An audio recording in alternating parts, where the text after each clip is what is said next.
Hello friends, स्वागत है आप सभी का सीबीबी कर आर्ट्स क्लासेस में। दोस्तों, अगर आप कुछ भी नहीं पढ़े हैं, ये वीडियो उनके लिए जो अभी कुछ भी नहीं पढ़े हैं और पेपर देने जा रहे हैं आज, तो दोस्तों ये मैराथन क्लास देख लीजिए, आपको बहुत बड़ा फायदा हो जाएगा। मैराथन क्लास में दोस्तों भूगोल का हम लोग यहाँ पे लॉन्ग क्वेश्चन और अति लघु लघु उत्तर प्रश्न कवर करने वाले हैं। आपको बस यही छाप कराना है, आप अच्छे नंबर से पास हो जाएंगे। दोस्तों, आप सभी का आज पेपर है, तो आप सभी को पेपर के लिए बहुत बहुत शुभकामनाएं। मेरी दुआएं, मेरी शुभकामनाएं आप सभी के साथ में है। आप सभी अच्छे नंबर से पास होने वाले हैं। चलिए शुरुआत करते हैं मैराथन क्लास। बिहार में पति जब तक मर्दा होगा, भूगोल के पेपर में तब तक गर्दा होगा। ये छोटे छोटे बातें, छोटे छोटे मोटिवेशन आपको थोड़ा मोटिवेट करते हैं। उम्मीद बनाए रखिए, भरोसा रखिए दोस्तों, आप अच्छे नंबर से पास हो जाएंगे और अच्छा करके आएंगे आप। चलिए शुरुआत करते हैं। महत्वपूर्ण क्वेश्चन देखते हैं। यहाँ पे इंपॉर्टेंट क्वेश्चन आपसे एग्जाम में पूछ सकता है। सूती वस्त्र उद्योग के स्थानीयकरण के कारकों की विवेचना कीजिए एवं विश्व में इस उद्योग के प्रमुख केंद्रों का उल्लेख कीजिए। दोस्तों, विश्व की बात कही गई है तो हम विश्व के बारे में लिखेंगे। अगर भारत की बात कही होती है तो भारत के बारे में लिखते हैं, ठीक है। लेकिन यहाँ पे ध्यान, कुछ कंटेंट है जो सेम मिलेंगे, चाहे विश्व की पूछे चाहे भारत का पूछे। हाँ, जब विश्व का पूछेगा तो हमें विश्व के देशों में, जैसे कि यूएसए हो गया, चीन हो गया, जापान हो गया, जर्मनी हो गया, इन देशों को भी ऐड करना पड़ेगा। अगर भारत के बारे में पूछेगा तो हमें भारत में जैसे कि महाराष्ट्र हो गया, गुजरात हो गया, तमिलनाडु हो गया, आंध्र प्रदेश हो गया, इन राज्यों को हमें ऐड करना पड़ेगा, ठीक है। तो चलिए शुरुआत करते हो, देखते समझते हैं कि इस प्रकार से आंसर, अगर क्वेश्चन आएगा तो आंसर कैसे लिख सकते हैं। दोस्तों, सबसे पहले करना क्या है, आपको यहाँ पे काम करना है। सूती वस्त्र उद्योग, यहाँ पे छोटा सा हेडिंग डाल देनी है, ठीक है, सूती वस्त्र उद्योग। इसके बाद दोस्तों आपको जो है यहाँ पे लिखना शुरू करना है। दोस्तों, ये क्वेश्चन मैंने रात में लिखा है, 12 बजे रात तक जाके मैंने लिखा है, तो इसीलिए थोड़ा सा यहाँ पे रफली हो सकता है, ठीक है। लेकिन सबने कोशिश करें, मैं आपको समझाने की पूरी कोशिश करूंगा कि आपको एक ही वीडियो में याद हो जाए। देखिए, सूती वस्त्र उद्योग आपको हेडिंग डालनी है, ठीक है। इसके बाद लिखना है बहुत अच्छे तरीके से, सूती वस्त्र का निर्माण विश्व के प्राचीनतम उद्योगों में से एक है, ठीक है। रात में लिखा है मैंने, इसलिए यहाँ पे मिस्टेक हो गया है, ठीक है, एक है, ठीक है। अब दोस्तों ध्यान रखना कि सूती उद्योग, जो इंसान कपड़ा पहन रहा है वो आज नहीं पहन रहा है, बहुत प्राचीन काल से पहनता आ रहा है ना। तो वही चीज है कि सूती वस्त्र उद्योग मतलब कपड़े पहले बन रहे थे, तो कहीं न कहीं ये प्राचीन है, तो इसीलिए सूती वस्त्र उद्योग निर्माण विश्व में प्राचीनतम उद्योगों में से एक है, मतलब सबसे पुराना है, प्राचीन है, उसमें से प्राचीनों में से भी एक है, ठीक है। आगे देखिए, भारत में हाथ से कताई, हथकरघा, बुनाई तकनीकों से बनाए जाते थे। भारत में जो सूती वस्त्र उद्योग का निर्माण होता था, जैसे आपने देखा होगा गांधी जी चरखा चलाते थे, तो कहीं न कहीं भारत में जो सूती वस्त्र उद्योग निर्माण किया जाता था वो हाथ से किया जाता था, ठीक है। हाथ से हथकरघा मतलब हाथ से काम करने वाला जो किया जाता है, बुनाई उनाई हाथ से किया जाता था। तो दोस्तों यहाँ पे जैसे जब भारत में अंग्रेज आए तो उन्होंने क्या किया, अंग्रेज की भाई साइंस अच्छी थी, वहाँ पे टेक्नोलॉजी अच्छी थी, तो उन्हें तकनीकों का ज्ञान का प्रयोग करके अंग्रेजों ने क्या किया, अपने यहाँ पे सूती कपड़ा बनाना शुरू किया था, ठीक है। तो यहाँ पे देखिए, ब्रिटेन से सूती बस मशीनें उच्च तकनीकों के द्वारा होता था। जो ब्रिटेन है यानी जो इंग्लैंड है, वहाँ पे सूती बस जो निर्माण किया जाता था ये मशीनों से किया जाता था, क्योंकि वहाँ पे टेक्नोलॉजी हाई थी, वो विकसित था, तभी तो हमारे यहाँ राज कर रहा था, है ना। अब यहाँ पे देखिए, ब्रिटेन जो है सूती वस्त्र उद्योग का निर्माण उच्च तकनीकों द्वारा कर रहा था, यानी द्वारा हो रहा था। 19वीं शताब्दी में प्रसार हो गया, मतलब कि धीरे धीरे 19वीं शताब्दी में जो है सूती वस्त्र उद्योग का और प्रसार हो गया और सारे देशों में फैलता चला गया। लेकिन ध्यान रखेंगे, ब्रिटेन जो है ये कहीं न कहीं सबसे बड़ा औद्योगिक क्षेत्र है सूती वस्त्र का। अब दोस्तों एक हेडिंग डालना है, सूती वस्त्र उद्योग के स्थानीयकरण के कारक। देखिए, बहुत ही क्वेश्चन ज्यादा आपको समझना है कि यहाँ पे बहुत सारे टॉपिक आपको सेम सेम मिल जाएंगे, ठीक है। देखिए, सूती वस्त्र उद्योग स्थानीयकरण के कारक मतलब ये है कि सूती वस्त्र उद्योग कहाँ पे स्थापित होगा, ठीक है। और सवाल ये है कि एक स्थान से दूसरे स्थान पर क्यों जाएगा, उसके पीछे कारण क्या है, कारक अजय कारण, ठीक है। अब दोस्तों देखिए, जहाँ पे सूती वस्त्र, जैसे मान लो कोई कपड़ा बनेगा, तो कपड़ा बनाने के लिए सबसे पहले हमें क्या चाहिए, देखिए कपड़ा जब बनेगा तो कपड़ा बनाने के लिए सबसे पहले हम दोस्तों कपास चाहिए, कपास यानी रुई चाहिए, ठीक है। तो अगर कपास जहाँ पे पैदा होता है, ठीक है, जैसे मान लेते हैं महाराष्ट्र है, भारत में बात कर रहे हैं, गुजरात में हो रहा है, ठीक है। तो यहाँ पे दोस्तों अगर सूती वस्त्र उद्योग ज्यादा होता है, मतलब होता है, तो कपास यहाँ पे सबसे अधिक होता है। तो यही कारण है कि यहाँ पे नज़दीकों में कंपनियां बन जाती हैं और यहीं पे उद्योग शुरू हो जाती है। तो दोस्तों वही बात ये है कि सूती वस्त्र उद्योग में स्थानीयकरण के कारक में पहले लिखेंगे कच्चा माल। जहाँ पे कच्चा माल आसानी से मिल जाएगा वहीं पे उद्योग स्थानीयकरण मतलब वहीं पे उद्योग स्थापित हो जाएगा। तो कच्चे यहाँ पे आप 2 लाइन 3 लाइन लिखेंगे कि जिस क्षेत्र में जहाँ पे कच्चे माल की उपलब्धता होती है वहाँ पे सूती वस्त्र उद्योग स्थापित होते हैं, जिससे आसानी से कच्चे माल उपलब्ध हो जाएं और सूती वस्त्र उद्योग ज़्यादा से ज़्यादा उत्पादन हो सके।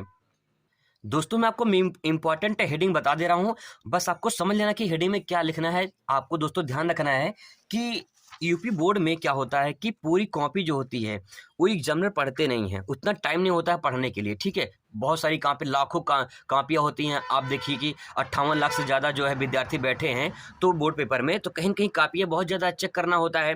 तो दोस्तों कोई लाइन बाई लाइन टेप पढ़ता नहीं है। आपका मेन हेडिंग देख लिए, सही है सही है, ठीक है। अगर आपने गलती लिखा तो गलत भी हो सकता है, ऐसा नहीं कि सही है सही है। तो ध्यान रखिएगा, जो भी मैं हेडिंग बता रहा हूँ अगर आप उसे हेडिंग लिख देते हैं तो कहीं न कहीं उसके अंतर जो भी लिखे रहेंगे वो दोस्तों सही हो जाएगा। अगर आप अपने मन से हेडिंग बना के लिखते हैं तब भी दिक्कत नहीं होगा, लेकिन ध्यान रखना कि उसी टॉपिक से रिलेटेड होना चाहिए। अब देखिए यहाँ पे जलवायु, जलवायु का तात्पर्य क्या है यहाँ पे? जलवायु का तात्पर्य दोस्तों ये है कि यहाँ पे कपास होने के लिए अनुकूल जलवायु होना चाहिए। अगर अनुकूल जलवायु नहीं है तो कपास नहीं होगा, कपास नहीं होगा तो सूती वस्त्र उद्योग नहीं होगा। सिंपल सी बात ये है, तो इसमें आप लिख सकते हो ऐसे, ठीक है। आगे देखिए, शुद्ध जल, भाई जैसे मानव के लिए पीने के लिए शुद्ध जल चाहिए, वैसे सूती वस्त्र उद्योग के लिए रंगाई के लिए, उसमें जो है कलर करने के लिए जो होता है ना, तो कहीं कहीं शुद्ध जल चाहिए। अगर गंदा पानी रहेगा तो जो है कहीं कहीं वो नहीं हो पाएगा, दिक्कत हो जाएगी, ठीक है। कलर वगैरह चढ़ाने में समस्या हो जाएगी, तो उसीलिए शुद्ध जल उपलब्ध होना चाहिए। तो जहां शुद्ध जल मिलेगा वहां स्थानीयकरण हो जाएगा, मतलब वहां पे सूती वस्त्र उद्योग स्थापित हो जाएगा। देखिए, सत्य के साधन, सत्य के साधन का मतलब ये होता है कि अगर सूती वस्त्र उद्योग हो रहा है तो वहाँ पे बड़ी बड़ी मशीनें होना चाहिए और उसको मशीनों को चलाने के लिए एनर्जी यानी ऊर्जा, ऊर्जा का मतलब बिजली होना चाहिए। तो भैया बिजली नहीं रहेगी तो कैसे होगा सूती वस्त्र उद्योग, कैसे बनेगा? आप खुद सोचिए। तो शक्ति के साधन में पावर होना चाहिए यानी बिजली होना चाहिए, तभी तो सूती वस्त्र उद्योग हो पाएगा। अगर मान लो किसी क्षेत्र में जो है, जैसे मान लो कोई क्षेत्र है वहाँ कंपनी लग गई, ठीक है, वहाँ कंपनी स्थापित हो गई, लेकिन यहाँ बिजली नहीं आ रहा है, विद्युत नहीं आ रहा है, तो सूती वस्त्र उद्योग कैसे बनेगा? आप खुद सोचिए, ठीक है। आगे देखिए, यहाँ पे दोस्तों अगला पॉइंट है कुशल श्रमिक। दोस्तों कुशल श्रमिक का मतलब ये होता है कि अगर आपके अंदर टैलेंट है तो आप कुशल हैं, ठीक है। अगर आपके पास ज्ञान है तो आप कुशल हैं। तो कहीं ना कहीं तात्पर्य यह है कि सूती वस्त्र उद्योग के लिए, सूती वस्त्र बनाने के लिए कुशल श्रमिक होना चाहिए, क्योंकि अगर मशीन चलाना है तो मशीन चलाने के लिए जो श्रमिक आएंगे उन श्रमिकों के पास ज्ञान होना चाहिए कि मशीनियाँ चलेगा कैसे। तो दोस्तों सही बात वही है कि कुशल श्रमिक होगा तभी जब उसको मशीन चलाने का ज्ञान होगा तभी, ठीक है। आगे देखिए, बाजार, बाजार। अब देखिए सिंपल सी बात ये है कि अगर मान लीजिए आपने कपड़ा बना दिया, ठीक है, कपड़ा बनकर तैयार हो गया है। अब दोस्तों कपड़ा जब बन गया है तो इसको तो बेचेंगे, बेचेंगे कहाँ? बजरिया में, ठीक है दोस्तों, बाजार में बेचेंगे। अब जब बाजार में लेकर जाएंगे तो बाजारी जब नहीं रहेगा, है ना, जब बाजारी नहीं रहेगा तो सूती वस्त्र उद्योग उत्पादन करने से क्या फायदा? तो दोस्तों इसीलिए जिस क्षेत्र में बाजार की उपलब्धता होती है वहां पे सूती वस्त्र उद्योग स्थापित होते हैं, कहीं न कहीं उसका एक कारक हो जाएगा, ठीक है। आगे इसमें जोड़ सकते हैं यातायात। अब देखिए, इस बाजार से, इस कंपनी से इस बाजार तक लेकर जाने में परिवहन साधन होना चाहिए, अच्छा रोड होना चाहिए, और दूसरी बात यह है कि परिवहन के साधन भी होना चाहिए, मतलब ट्रक वगैरह होना चाहिए, तभी तो सामान यहाँ से यहाँ जाएगा बाजार में। तो इसीलिए दोस्तों यातायात के साधन भी कहीं न कहीं प्रभावित करता है। तो दोस्तों ये इंपॉर्टेंट फैक्ट हैं, इसको आप समझ जाएंगे तो बना कर भी 2-3 लाइन ले देंगे, पूरा दोस्तों सही होगा, गलत बिल्कुल नहीं होगा, ये मानकर चलिए, ठीक है। आगे इसके बाद लिखेंगे सूती वस्त्र उद्योग के विश्व वितरण में, भारत में या फिर दुनिया में कहाँ कहाँ पे सूती वस्त्र उद्योग निर्माण होता है उसके बारे में आपको लिखना है। अब देखिए यहाँ पे भारत के बारे में, यह भारत की परंपरागत उद्योग है। परंपरागत मतलब बहुत पहले से चला रहा है भैया, एकदम प्राचीन से। मैंने अभी पहले को बताया था ना कि जो सूती वस्त्र उद्योग है ये प्राचीनतम है, सबसे प्राचीनतम में से एक है। तो इसीलिए भारत की भी ये परंपरागत उद्योग मतलब बहुत प्राचीन है, ठीक है। भारत में प्रमुख क्षेत्र जैसे मुंबई है, अहमदाबाद है, सूरत है, कानपुर है, दिल्ली है, जालंधर है। यहाँ पे दोस्तों क्या होता है कि यहाँ पे सूती वस्त्र उद्योग उत्पादन किया जाता है। अब आपको 3 पॉइंट यहाँ पे ध्यान समझना है, बहुत ही महत्वपूर्ण पॉइंट है ये दोस्तों, आपसे बहुविकल्प में पूछ सकता है, इसलिए मैंने यहाँ पे इंपॉर्टेंट फैक्ट लिख दिए हैं। उत्तर भारत का मैनचेस्टर कानपुर को कहते हैं, दक्षिण भारत का मैनचेस्टर कोयम्बटूर को कहते हैं, भारत का मैनचेस्टर अहमदाबाद को कहते हैं। अब आपके मन में सवाल होगा कि भैया ये मैनचेस्टर क्या है? दोस्तों मैं बता दूं कि मैंने आपको बताया था ये जो मैनचेस्टर है, ये मैनचेस्टर दोस्तों पड़ता है इंग्लैंड में, ठीक है। इंग्लैंड का, जैसे हमारे भारत में दिल्ली, मुंबई, अहमदाबाद, सूरत, ये सब शहर हैं, ठीक है। वैसे ही इंग्लैंड में एक शहर है जिसका नाम है मैनचेस्टर। इस मैनचेस्टर क्षेत्र में सूती बस उद्योग कंपनी बहुत ज़्यादा है, ठीक है। यहाँ पे कंपनी बहुत ज़्यादा है, मतलब यहाँ पे सबसे ज़्यादा उद्योग होता है, ठीक है। सबसे ज़्यादा उद्योग होता है, तो उसी के आधार पे जो सबसे ज़्यादा इंग्लैंड में मैनचेस्टर एक ऐसा स्थान है जहाँ पे सबसे ज़्यादा उद्योग होता है। तो भारत में भी तो कहीं होता है। अब भारत में कहाँ कहाँ होता है? अगर उत्तर भारत में पूछे तो कानपुर हो जाएगा, ठीक है। उसी को उदाहरण दिया गया है, एग्जाम्पल दिया गया है कि अगर हमें भारत का मैनचेस्टर कहना हो कि भारत में सबसे अधिक उत्पादन कहाँ पे होता है, तो हम उत्तर भारत में कानपुर को कहेंगे, उत्तर भारत में कानपुर को कहेंगे। अगर पूछे दक्षिण भारत में, दक्षिण भारत तो कोयम्बटूर, तमिलनाडु में पड़ता है कोयम्बटूर, ठीक है। अब इसके बाद भारत का अगर पूछ ले, टोटल केवल भारत का पूछे तो अहमदाबाद हो जाए गुजरात में, ठीक है। दोस्तों ये आपको समझ में आ गया होगा। अब देखिए कुछ और देशों को नाम लिखना है। जैसे तो आपको देश में जब ये लॉन्ग क्वेश्चन आएगा तो आपको लॉन्ग क्वेश्चन में इन देशों के बारे में लिखना है और आपको ध्यान रखना है कि इनके बारे में 2-2, 3-3 लाइन आपको लिखना है, ठीक है। जैसे चीन है, चीन में सूती बस उद्योग उत्पादन होता है। आप इसमें अगर इसके प्रांतों का नाम या फिर इसके जो है शहर का नाम याद नहीं है तो आप ऐसे लिख सकते हैं कि चीन में सूती बस उद्योग उत्पादन होता है, या ऐसे लिख सकते हैं उत्तर चीन में, पश्चिम चीन में, दक्षिण चीन में सूती बस उद्योग का उत्पादन होता है। बस आपको इतना ही करना है, ज़्यादा कुछ नहीं करना है, ठीक है। इसके बाद रूस है, संयुक्त अमेरिका है, इंग्लैंड है, जापान है, जर्मनी है, फ्रांस है। ये 8 नाम है। ये दोस्तों जो नाम है ये मैपिंग में करवा चुका हूँ, इन मैपिंग में आप इसे ध्यान रखेंगे, ठीक है।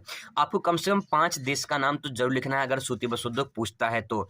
अब दोस्तों सबसे महत्वपूर्ण बात यह है कि जब लॉन्ग क्वेश्चन पूछेगा तो आप इसको लिख के आपको मानचित्र एक छोटा सा बना के उसमें दर्शा देना है। जब आप दर्शा देंगे तो आपको एग्जामिनर खुश होकर 6 में से दोस्तों 6 नंबर पूरा दे देगा। और अगर आप अच्छे से लिखे हैं तो पूरा का पूरा नंबर आपको मिल जाएगा, नहीं तो 5 नंबर तो आपको मिलना ही मिलना है। अब दोस्तों मैंने यहाँ पे छोटा सा मानचित्र बना दिया है, ठीक है। फिलहाल ठीक ही बना है, जो भी बन गया है। अब देखिए यहाँ पे जो नाम मैंने आपको दिखाया था, विश्व में सूती बस उद्योग के वितरण, तो दोस्तों अगर आप ऐसा दर्शा देंगे, मैं आपको भरोसा दिलवा रहा हूँ और 100% गारंटी की ये दोस्तों ऐसे अगर आप बना देते हैं ना और लिख देंगे तो आपको अच्छा नंबर मिल जाएगा, क्योंकि एग्जामिनर देखता है और पता चलेगा तुरंत आपको कि बच्चे को जानकारी है, क्योंकि संसार का मैप आपको मिलेगा तो वहाँ पे देख के लिख सकते हैं, छापना मत, देख के लिख देना, ठीक है। देख के बना देना।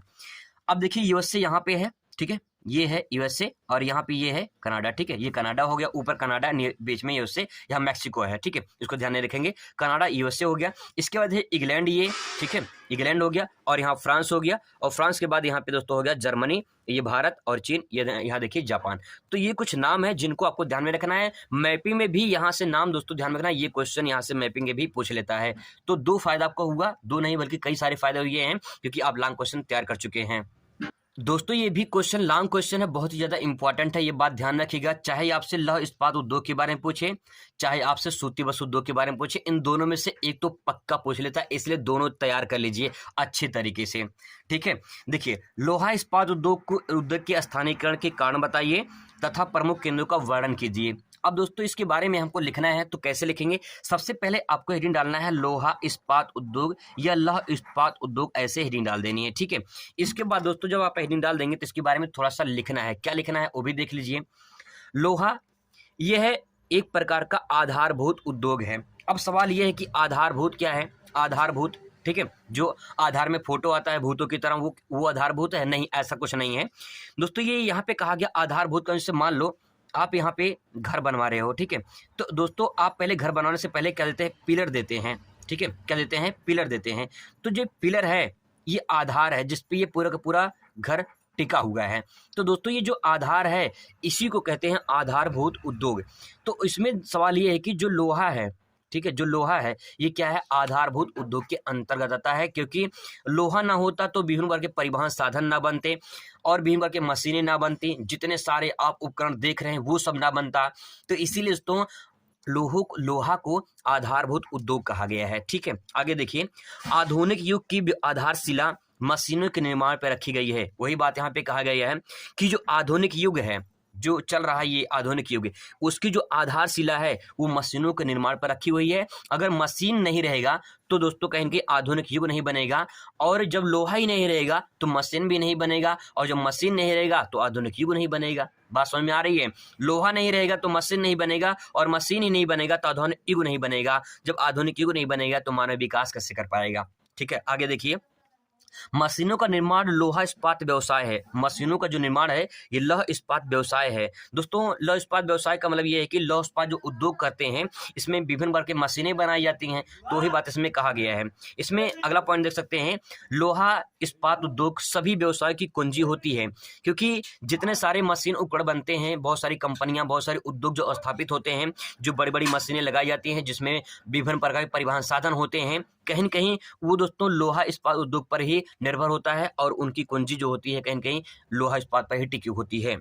विश्व के औद्योगिक क्षेत्र तथा परिवहन के साधन लौह इस्पात उद्योग पर निर्भर होते हैं। विश्व के जितने औद्योगिक क्षेत्र हैं, इंडस्ट्रियल एरियाज हैं, वो ट्रांसपोर्ट हैं, परिवहन के साधन हैं, वो सब लौह इस्पात उद्योग पर ही आधारित होते हैं। क्योंकि अगर लौह इस्पात यानी आयरन स्टील नहीं रहेगा तो परिवहन के साधन नहीं बनेंगे, और विभिन्न प्रकार की मशीनें नहीं बनेंगी। जब विभिन्न प्रकार की मशीनें नहीं बनेंगी तो औद्योगिक क्षेत्र विकसित नहीं हो पाएंगे। औद्योगिक क्षेत्र विकसित नहीं हो पाएंगे तो आधुनिक युग नहीं आएगा। दोस्तों ये कहीं कि एक दूसरे से मिला जुला हुआ है। बस आप समझते चलिए कि लोहा क्या कर सकता है, ठीक है, बिना लोहे के क्या हो सकता है। तो दोस्तों आप ध्यान में रखिएगा उसको। आगे देखिए, बहुत ही इंपॉर्टेंट फैक्ट मैंने लिखा है दोस्तों, इसको आप आसानी से समझ सकते हैं। पहले क्या होता है? खनिज, ठीक है, खनिज में हमें प्राप्त होता है क्या? लौह अयस्क। लौह अयस्क को बोलते हैं आयरन ओर, ठीक है दोस्तों। पहले खनिज में हमें प्राप्त होता है लौह अयस्क, ये कच्चा पदार्थ होता है, कच्चा माल होता है, यही आधारभूत उद्योग है। इसमें इसको कहते हैं आयरन ओर। इसके बाद लौह अयस्क को जो अशुद्धियां होती हैं उसको दूर करके उसे ढलवा लोहा बनाया जाता है। ढलवा लोहा का मतलब कास्ट आयरन होता है, ठीक है।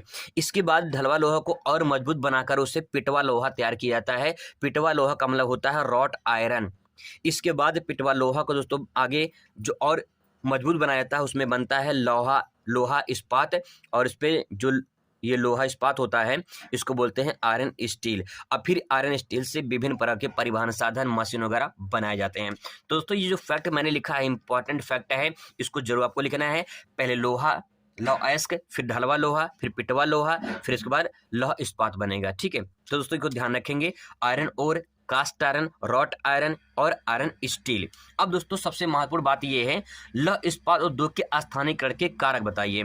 तो कारक या कारण, अब देखिए जो मैंने आपको सूती बस उद्योग में बताया था वही कारण यहाँ भी आपको लिखने हैं, क्योंकि सेम टू सेम कारण यहाँ भी आ जाएंगे। देखिए लौह इस्पात उद्योग कहाँ स्थापित होगा? जहाँ कच्चा माल मिलेगा, जैसे सूती बस उद्योग था। तो आप बस उतना ही तैयार कर लीजिए, एक तैयार कर लीजिए, आपके कंटेंट दोनों तैयार हो जाएंगे, ठीक है। कच्चे माल जहाँ मिलेंगे दोस्तों वहाँ पे लौह अयस्क उद्योग स्थापित हो जाएगा, ठीक है। अब दोस्तों यहाँ पे मैंने वहाँ पे लिखा था, यहाँ पे देख कच्चे माल, यहाँ पे देख कच्चे सामग्री है, तो दोनों में अंतर है, ध्यान दीजिएगा थोड़ा सा। यहाँ पे कच्चे सामग्री है, ये थोड़ा सा अलग है, ठीक है। कच्चे सामग्री का मतलब ये होता है लोहे को गलाने के लिए कोयले का प्रयोग होता है, तो ये कच्चे सामग्री हो जाएंगे, ठीक है। कोयला भी कच्चा सामग्री है, खनन से प्राप्त होता है। साफ करने के लिए, अशुद्धियों को दूर करने के, जब लोहा प्राप्त होगा खुदाई में लौह अयस्क, तो उसमें जो है चूना वगैरह मिला के उसे साफ किया जाता है, ठीक है। और उसको मजबूती बनाने के लिए टंगस्टन और मैग्नीज जैसे जो है ये पदार्थों को उसमें मिलाया जाता है ताकि वो मजबूती बनाया जा सके। तो दोस्तों ये कच्चे सामग्री इसलिए यहाँ पे मैंने लिखा है, इंपॉर्टेंट फैक्ट है, इसको थोड़ा ध्यान में रखिएगा कि अगर हमें लोहे को गलाना है तो उसे कोयला चाहिए तो हमें, ठीक है, साफ करना है चूना चाहिए, मजबूती के लिए टंगस्टन और मैग्नीज का प्रयोग किया जाता है। स्वच्छ जल, देखिए बहुत सारे मशीनें जो होती हैं उसको ठंडा करने के लिए, ठीक है, उसको कूलेंट करने के लिए जो है कहीं कहीं स्वच्छ जल का उपयोग किया जाता है, तो ये ध्यान रखिएगा। कुशल श्रमिक या कुशल श्रम, मैंने आपको बताया था सूती सामग्री वाले में, जो सूती वस्त्र वाले में, तो सूती वस्त्र उद्योग में क्या था कि कहीं कहीं जब कुशल श्रमिक रहेंगे तभी सूती वस्त्र उद्योग हो पाएगा, वैसे ही यहाँ पे कुशल श्रमिक है। दोस्तों दोनों हेडिंग आप दोनों में यूज कर सकते हैं, कोई दिक्कत नहीं, बिल्कुल सही होगा। यातायात के साधन मैं बता चुका हूँ, अगर यातायात के साधन, जब कोई वस्तु बनेगी तो उसको एक स्थान से दूसरे स्थान पर लेकर जाने के लिए यातायात का साधन होना चाहिए। देखिए अगर आप उद्योग स्थापित करते हैं तो पूंजी भी होना चाहिए, ठीक है। और दूसरी बात है बाजार होना चाहिए, मैंने आपको बताया था बाजार के बारे में, ठीक है। तो ये क्वेश्चन दोस्तों यहाँ से इंपॉर्टेंट है, आप जो सूती वस्त्र उद्योग वाला मैंने बताया है उसको भी यहाँ पे ऐड कर सकते हैं या उसको वहां पे ऐड कर सकते हैं, ठीक है। इसके बाद देखिए मोस्ट इंपॉर्टेंट पॉइंट यहाँ पे, लौह इस्पात उद्योग का विश्व वितरण बताइए कि कहाँ कहाँ ये उत्पादन होता है। जैसे देखिए यूएसए में, संयुक्त राज्य अमेरिका में 2 क्षेत्र है, शिकागो, एक है पिट्सबर्ग।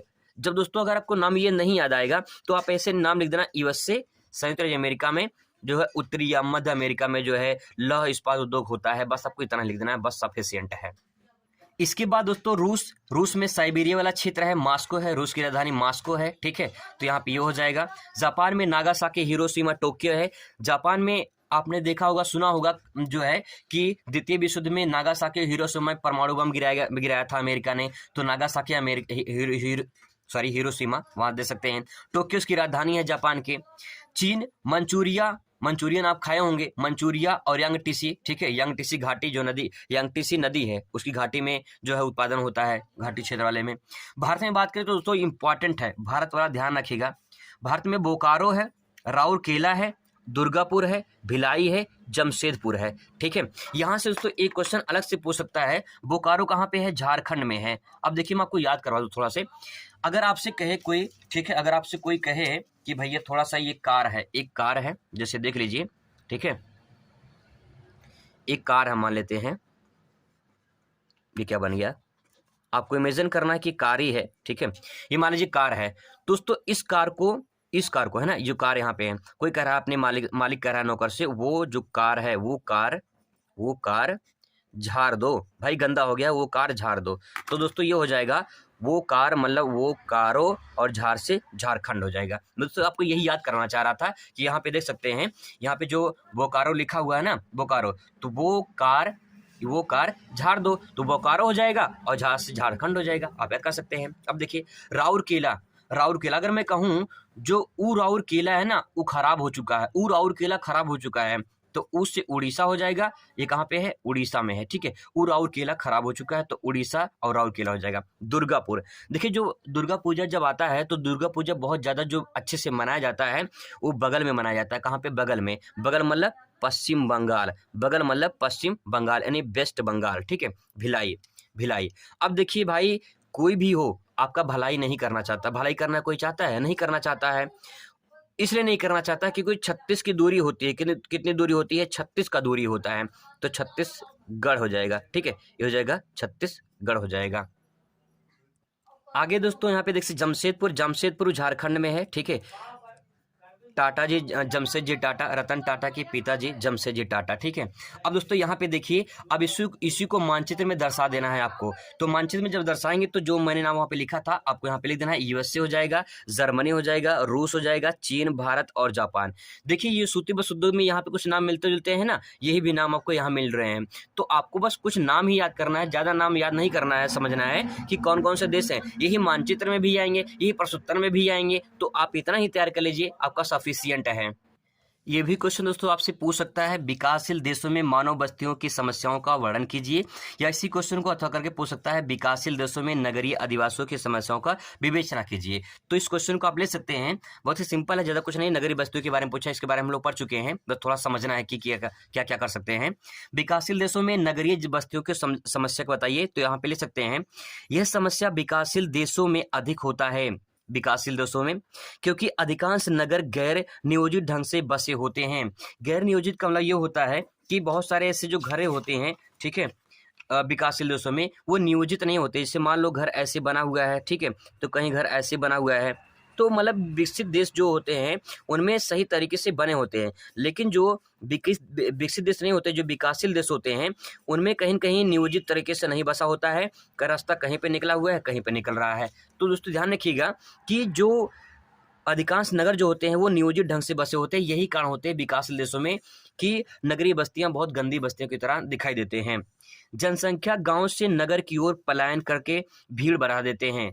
अब देखिए क्वेश्चन ही पूछा है, विकासशील देशों में नगरीय बस्तियों की समस्या क्या है, तो जनसंख्या जो गांव से नगर की ओर जाती है, पलायन करती है, वो शहर में जाके भीड़ बढ़ा देते हैं, जिससे जनसंख्या बढ़ने पर गंदगी, जल भराव, आवास की समस्या बढ़ती चली जाती है। अब यहाँ पे 2 लाइन और लिख सकते हैं आप, भारत में अधिकांश जनसंख्या मिलियन सिटी में 25-10% जो लोग होते हैं वो अवैध बस्तियां बनाकर रहते हैं। ये बहुत सारी समस्याएं, सबसे बड़ा समस्या है। विकासशील देशों में नगरीय बस्तियों की समस्याएं क्या क्या हो सकती हैं और इसको देख लीजिए थोड़ा सा। जल प्रदूषण की समस्या हो जाएगी, जनसंख्या बढ़ेगी तो कहीं न कहीं पानी भी समस्या बढ़ती चली जाएगी। पानी नाली जो है इधर उधर पानी बहेगा, कभी नाले से फ्लो कर जाएगा तो रोड में बहेगा, है ना, किसी घर में पानी चला जाएगा गंदा पानी, तो जल प्रदूषण की समस्याएं प्रकट हो जाएंगी। वायु प्रदूषण का समस्या भी प्रकट हो जाएगी, भाई जनसंख्या शहर में बढ़ेगी तो कहीं की वायु प्रदूषण भी बढ़ेगा, ठीक है। ध्वनि प्रदूषण, परिवहन साधन बढ़ेंगे, ध्वनि प्रदूषण भी बढ़ेगा। पर्यावरण प्रदूषण मिलाकर कहा जाए दोस्तों कि प्रदूषण की समस्या यहाँ पे समस्या खड़ी हो जाएगी। आगे कुछ पॉइंट दोस्तों यहाँ पे ले सकते हैं। पीने योग्य जल की जो समस्या होगी वो भी समस्या खड़ी हो जाएगी। विद्युत आपूर्ति की समस्या यहाँ पे आ सकती है। मल निकासी व्यवस्था की समस्या आ सकती है, ठीक है। परिवहन एवं संचार व्यवस्था ये भी समस्या में आ सकता है।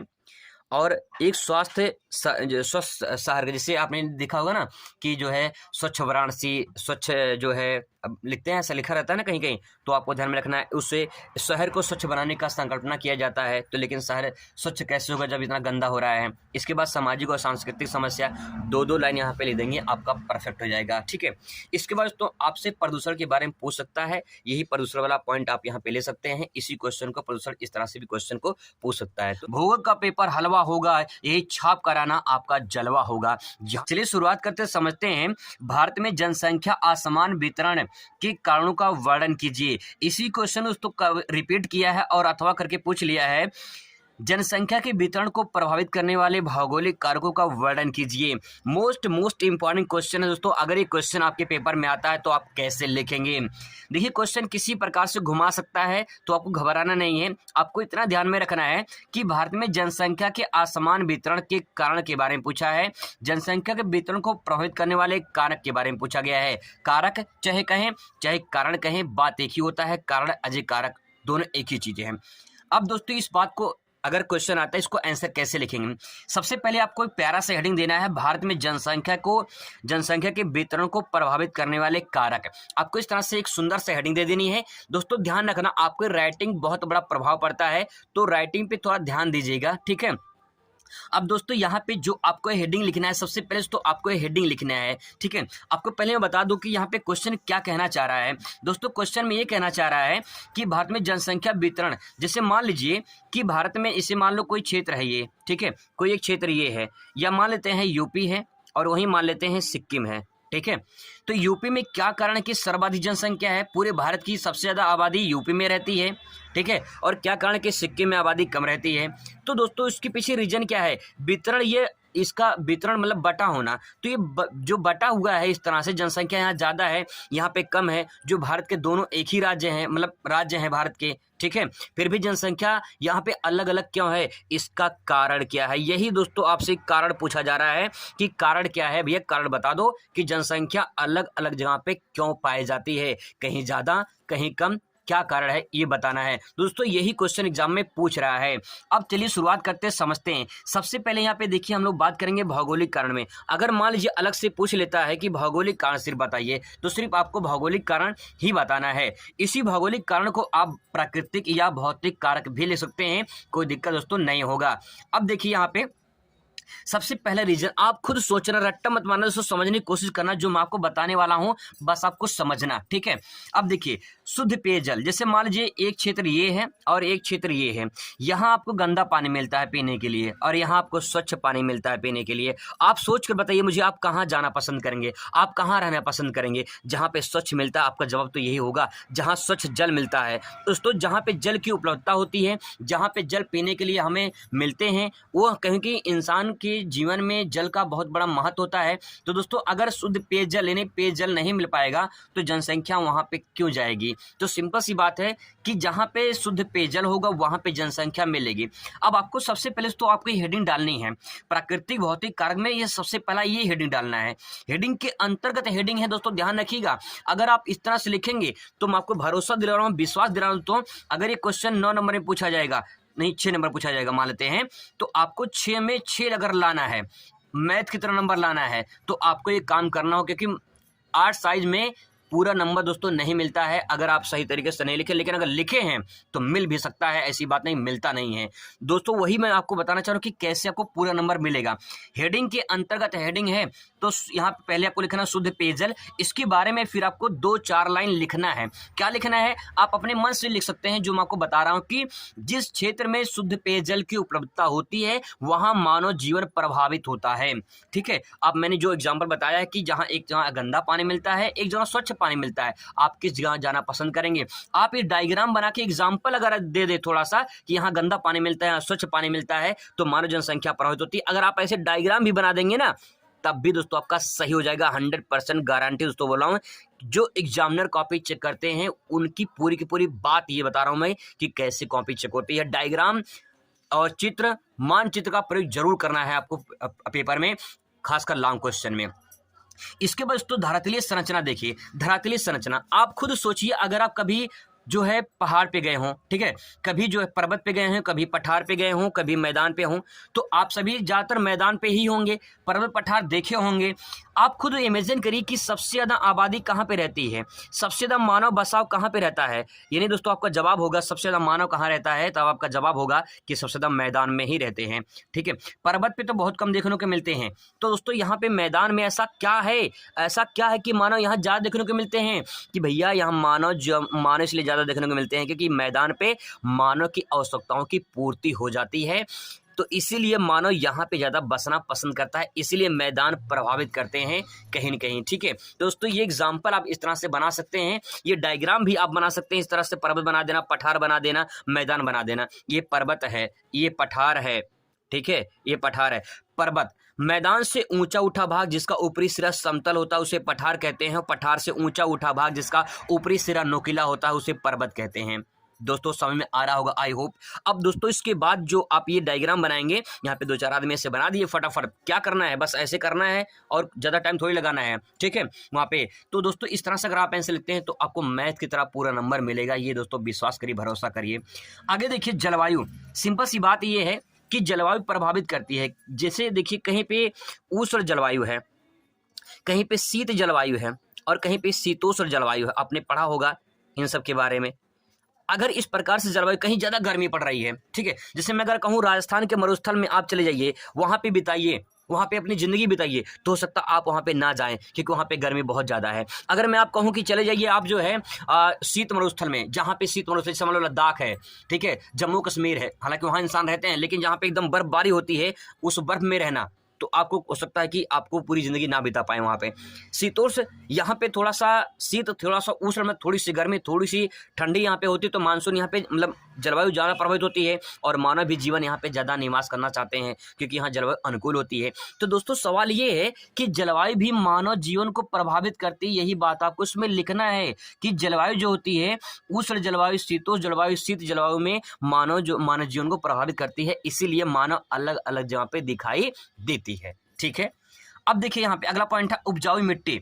अब सिंपल सी बात ये है कि मान लो कहीं पर्वत है, ठीक है, कहीं पर्वत है और कहीं मैदान है, तो आप पर्वत पे खेती कर पाएंगे या मैदान पे? आपका जवाब होगा दोस्तों मैदान पे हम लोग अच्छे से खेती कर लेंगे क्योंकि यहाँ मिट्टी जो है उपजाऊ होगी, पर्वत पे कंकड़ पत्थर, यहाँ पे कहाँ मिट्टी होगी, तो इसीलिए उपजाऊ मिट्टी भी कहीं की जनसंख्या को प्रभावित करती है दोस्तों। इसीलिए आपको इसमें 2-3 लाइन लिखना है कि जिस क्षेत्र में उपजाऊ मिट्टी पाई जाती है वहां पे मानव जीवन प्रभावित होती है क्योंकि पर्वत पठार पे ककड़ीली पथरीली भूमि होती है या मिट्टी होती है या फिर कंकड़ पत्थर होते हैं, इसीलिए वहां पे मानव जीवन जो है वहाँ पे कृषि नहीं कर पाती है, इसीलिए यहाँ पे उपजाऊ मिट्टी जहाँ पाई जाती है वहाँ पे जो है आपको जनसंख्या प्रभावित देखने को मिलती है, यही आपको लिखना है। आगे देखिए खनिज भंडार। दोस्तों खनिज भंडार में ऐसा क्या है, खनिज भंडार में दोस्तों आपको बता दें कि जहाँ पे जिस क्षेत्र में, जैसे मान लो छोटा नाग पठार है, उस एरिया में वहाँ पे खनिज के भंडार ज़्यादा है, तो यहाँ पे मानव जीवन जाना पसंद करेगा क्योंकि वहाँ भाई रोजगार मिलेगा उससे, खनिज के भंडार है वहाँ पे, उसको जो मूलभूत आवश्यकताएं हैं वहाँ से मिल जाएंगे उसको। तो दोस्तों यहाँ पे खनिज भंडार भी कहीं प्रभावित करता है। तो दोस्तों ये 5 पॉइंट मैंने आपको बता दिया है, आई होप कि आपको समझ में आ गया होगा कि ये 5 पॉइंट कैसे लिखना है। ठीक है, इसका पीडीएफ मैं आपको बता दूंगा, अवेलेबल करवा दूंगा, पीडीएफ मिल जाएगा, वो घबराना बिल्कुल नहीं है। अब देखिए यहाँ पे ये तो भौतिक कारक हो गया या प्राकृतिक कारक हो गया। अब इसके बाद देखिए अगला कारक, अगला कारक दोस्तों यहाँ पे दे सकते हैं आर्थिक कारक। दोस्तों भागना नहीं, पूरा रिवाइज कर लीजिए, बस आपको रिवाइज करना मैं बता रहा हूँ कि बस हेडिंग बता दे रहा हूँ। अगर आप इतना तैयार कर लेंगे तो आप हेडिंग के अंदर कुछ भी लिख देंगे ना तो आप परफेक्ट नंबर पाएंगे दोस्तों, परफेक्ट नंबर पाएंगे। आगे देखिए आर्थिक कारक में, आर्थिक कारक में हम यहाँ पे खनिज संसाधन ले सकते हैं। ठीक है, देखिए यहाँ पे मैंने आपको बताया था खनिज भंडार। ठीक है, यहाँ पे मैंने आपको बताया था खनिज भंडार के बारे में। ठीक है, और दोस्तों यहाँ मैं आपको बता रहा हूँ खनिज संसाधन के बारे में, तो वही चीज़ है। लेकिन यहाँ पे सवाल ये है कि खनिज संसाधन में, जिस क्षेत्र में खनिज संसाधन उपलब्ध होते हैं वहाँ पे जनसंख्या ज़्यादा देखने को मिलती है। आप ये हेडिंग लिख के इसमें कम से कम 2-3 लाइन लिख देंगे, ऐसा कि जहां जिस क्षेत्र में खनिज संसाधन उपलब्ध होते हैं मानव जीवन वहां प्रभावित होती है, बस और कुछ नहीं करना है। नगरीकरण, दोस्तों आज के डेट में नगरीकरण बहुत ज़्यादा हो रहा है। जैसे मान लीजिए आपके गाँव का, ठीक है, आपके गाँव का कोई नौकरी पा गया, ठीक है, कोई नौकरी पा गया तो कहाँ चला जाएगा, शहर में बसने के लिए चला जाता है अपने परिवार लेकर। दोस्तों ऐसे लोग जो शहर में जा रहे हैं, जो गाँव से शहर में जा रहे हैं, तो कहीं कहीं नगर में विस्तार हो रहा है, तो क्या हो रहा है, नगरीकरण हो रहा है। ठीक है, नगर मतलब नगर शहर बन रहा है, करण मतलब होना है कि क्रिया हो रही है, शहर बन रहा है। क्योंकि शहर अगर छोटा सा इतना बड़ा शहर पहले था तो आज शहर वो इतना बड़ा हो रहा है क्योंकि विस्तार हो रहा है, इसी को नगरीकरण कहा जाता है दोस्तों। ठीक है, आगे देखिए यातायात के साधन, यातायात के साधन बढ़ रहे हैं क्योंकि मानो जब भाई देखिए अगर 10 लोग थे, ठीक है, आज से मान लो 5 साल पहले 10 लोग थे, 5 साल पहले 10 लोग थे, और यहाँ पे 5 साल बाद अगर 100 लोग हो रहे हैं तो 100 लोग में जो बढ़े हैं उनको भी तो कुछ संसाधन चाहिए, उनको भी तो गाड़ी चाहिए, उनको भी तो घर चाहिए। तो दोस्तों उसके लिए वो क्या करेंगे, कहीं न कहीं मानव द्वारा इस्तेमाल किया गया, मानव द्वारा निर्मित किए गए जो संसाधन उनका प्रयोग करेगा, यानी यातायात के साधन में वृद्धि होगी। औद्योगिकरण, औद्योगिकरण दोस्तों कहीं न कहीं औद्योगिकरण ये होता है कि जहाँ पे जिस क्षेत्र में औद्योगिकरण का प्रभाव होता है, जहाँ पे उद्योग इंडस्ट्रियल एरिया जहाँ होते हैं, जहाँ कंपनियाँ ज़्यादा होती हैं, वहाँ लोग जाना पसंद करते हैं। जैसे मुंबई हो गया, दिल्ली हो गया, बेंगलोर हो गया, ठीक है, यहाँ पे लोग ज़्यादा पसंद क्यों करते हैं जाना, क्योंकि वहाँ पे रोजगार मिल जाते हैं, औद्योगिकरण ज़्यादा है इसीलिए। इसके बाद दोस्तों कृषि उपज दे सकते हैं। कृषि उपज वही बात आ जाएगी कि जहाँ पे पैदावार, जहाँ पे मिट्टी अच्छी होगी तो पैदावारी भी अच्छी होगी, और पैदावारी अच्छी होगी तो मानव जीवन भी प्रभावित करेगा। तो दोस्तों यही आप इसमें लिखना चाहते हैं तो लिख सकते हैं, बहुत अच्छे तरीके से मैंने आपको बता दिया है। अब देखिए अगला पॉइंट यहाँ पे सामाजिक और सांस्कृतिक कारक, लॉन्ग क्वेश्चन है इसलिए अगर आप लिखेंगे तो लॉन्ग क्वेश्चन ध्यान रखेंगे, कम से कम आपको 3 से 4 पेज में लॉन्ग क्वेश्चन लिखना है। 2 क्वेश्चन लॉन्ग रहेगा, ठीक है, तो आपको ध्यान में रखना है कम से 3 से 4 पेज में लिखना है। और जो मैंने आपको हेडिंग बताया है, अगर आप इतना हेडिंग लिख देंगे ना तो कम से कम 3 से 4 पेज से ऊपर ही जाएगा, इससे नीचे नहीं आएगा दोस्तों, गारंटी है। आगे देखिए सामाजिक सांस्कृतिक कारक में सामाजिक दशाएं, देखिए सिंपल सी बात है, सामाजिक दशाएं जहाँ पे समाज के लोग अच्छे होंगे वहाँ जाना पसंद करेंगे आप, ठीक है, सिंपल सी बात है। राजनीतिक शांति, भाई सिंपल सी बात है, जहाँ पे राजनीतिक उपद्रव होते हैं, जैसे अगर आपसे कह दिया जाए कि भाई आप जो है जहाँ पे जाइए जहाँ पे ज़्यादा मारपीट होती है वहाँ पे रहकर देखिए, अपनी ज़िंदगी बिताइए, तो हो सकता है कि आप अपना ज़िंदगी ना बिता पाएँ। आगे देखिए धार्मिक क्षेत्र का महत्व, धार्मिक क्षेत्र के महत्व में आप इसमें लिख सकते हैं कि ऐसे बहुत सारे धार्मिक स्थल हैं, जैसे कि मैं वाराणसी की बात करूं, ठीक है, प्रयागराज की बात करूं, या फिर जो है वृंदावन की बात करूं, तो यहाँ पे लोग धार्मिक स्थल है तो यहाँ पे ज़्यादा बसाव लोग पसंद करना चाहते हैं। ऐतिहासिक स्थल में जहाँ पे ऐतिहासिक धरोहर हो, ठीक है, तो वहाँ भी लोग अपना प्रभावित होते हैं, जनसंख्या प्रभावित होती है। शिक्षा विज्ञान के क्षेत्र में देख लीजिए, तो शिक्षा विज्ञान के क्षेत्र में ले सकते हैं कि जहाँ पे शिक्षा की सुविधा होती है, ठीक है, तो वहाँ पे लोग ज़्यादा रहना पसंद करते हैं कि भाई उनको शिक्षा मिल जाएगी, जो है चिकित्सा की सुविधा मिल जाएगी, ये सब उपलब्ध हो जाएंगे, तो वहाँ पे मानव जीवन प्रभावित होती है। दोस्तों ये इंपॉर्टेंट क्वेश्चन मैंने आपको बताया है। अब बात करते हैं अगले क्वेश्चन पे। क्वेश्चन नंबर दूसरा दोस्तों बहुत ही ज़्यादा इंपॉर्टेंट ये भी है, ध्यान में रखिएगा। क्वेश्चन पूछ सकता है भारत में जनसंख्या वितरण की विवेचना कीजिए, या जनसंख्या घनत्व के प्रभावित करने वाले कारक। देखिए यहाँ पे जनसंख्या जो मैंने क्वेश्चन में बताया था, वहाँ पे क्वेश्चन दूसरा था, यहाँ पे जनसंख्या घनत्व को प्रभावित करने वाले कारक हैं। लेकिन क्वेश्चन तो दूसरा है, लेकिन आपको यहाँ पे जो मैंने एग्जाम्पल अपने पिछले क्वेश्चन बताया था, ठीक है, उसी पिछले क्वेश्चन में यहाँ पे देखिए क्वेश्चन जो था भारत में जनसंख्या असमान वितरण के, यहाँ पे कोई यहाँ भी इस तरह से हेडिंग मैंने बताया था।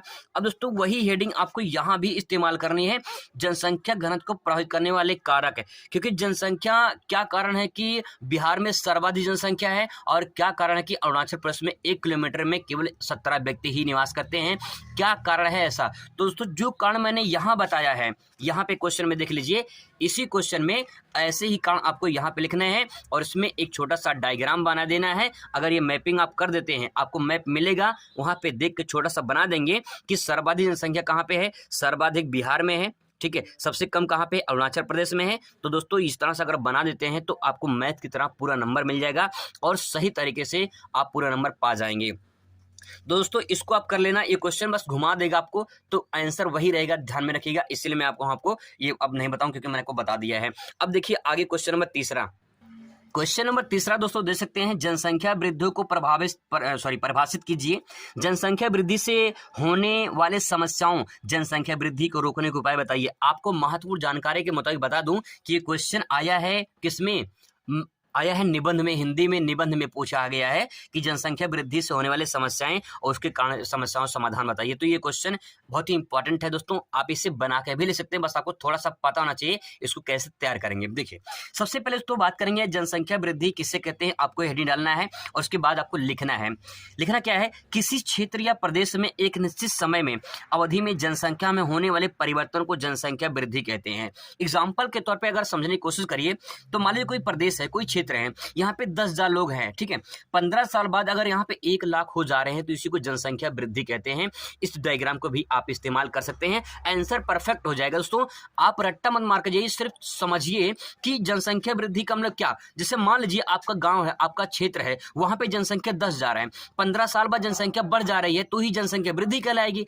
अगर सवाल ये कि जनसंख्या ज्यादा बढ़ जाए तो इसको जनसंख्या विस्फोट कहेंगे। जैसे मान लो कि 10,000 जनसंख्या है, 15 साल में 1 लाख बढ़ा है, अगर ये 5 लाख हो जाए तो इसको जनसंख्या विस्फोट कहेंगे। अब सवाल ये, जनसंख्या विस्फोट हो रही है, जनसंख्या वृद्धि हो रही है तो समस्याएं भी आना है, बिल्कुल आना है।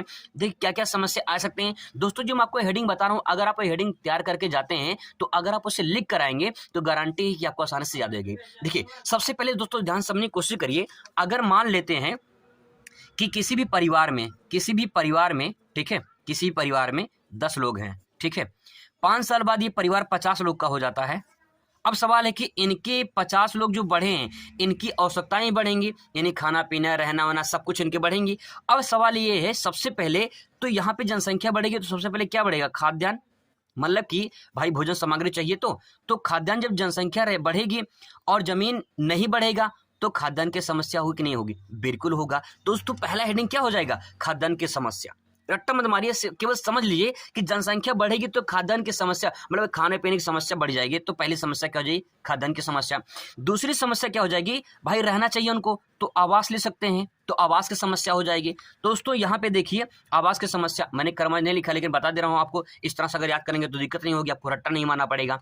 पहले खाद्यान्न की समस्या होगी तो फिर रहने की समस्या होगी। इसके बाद तो अब जब रहने की समस्या होगी तो जनसंख्या जब बढ़ेगी तो सभी लोगों को रोजगार नहीं मिलेगा ना, सभी लोगों को रोजगार नहीं मिलेगा, तो जो रोजगार नहीं मिलेगा तो क्या हो जाएंगे, बेरोजगार हो जाएंगे। दोस्तों ये तरीका है याद करने का, रट्टा मत मारिए, समझ कर लिखिए, समझ के पढ़िए, आपको आसानी से याद हो जाएगा और आप कम समय में अच्छा कंटेंट तैयार करके जाएंगे एग्जाम में। अब दोस्तों यहाँ पे देखिए बेरोजगारी में वृद्धि हो जाएगी, ठीक है। तो दोस्तों यहाँ पे पहला पॉइंट, ये दूसरा पॉइंट और ये तीसरा पॉइंट मैंने बता दिया। अब क्या होगा, जब बेरोजगारी बढ़ेगी तो फिर क्या होगा, गरीबी आना ही आना है भाई, गरीबी तो आएगी जब बेरोजगारी रहेगी। आप रोजगार नहीं पाएंगे तो गरीबी आने ही आनी है, तो गरीबी में वृद्धि हो जाएगी। देखिए समझ के याद करिए दोस्तों, आपको आसानी से याद हो जाएगा। जब गरीबी बढ़ेगी तो भैया आपका स्वास्थ्य खराब हो जाएगा। क्या खराब हो जाएगा, स्वास्थ्य आपका खराब हो जाएगा। तो देखिए निम्न स्वास्थ्य और पोषण में कमी हो जाएगी, ठीक है।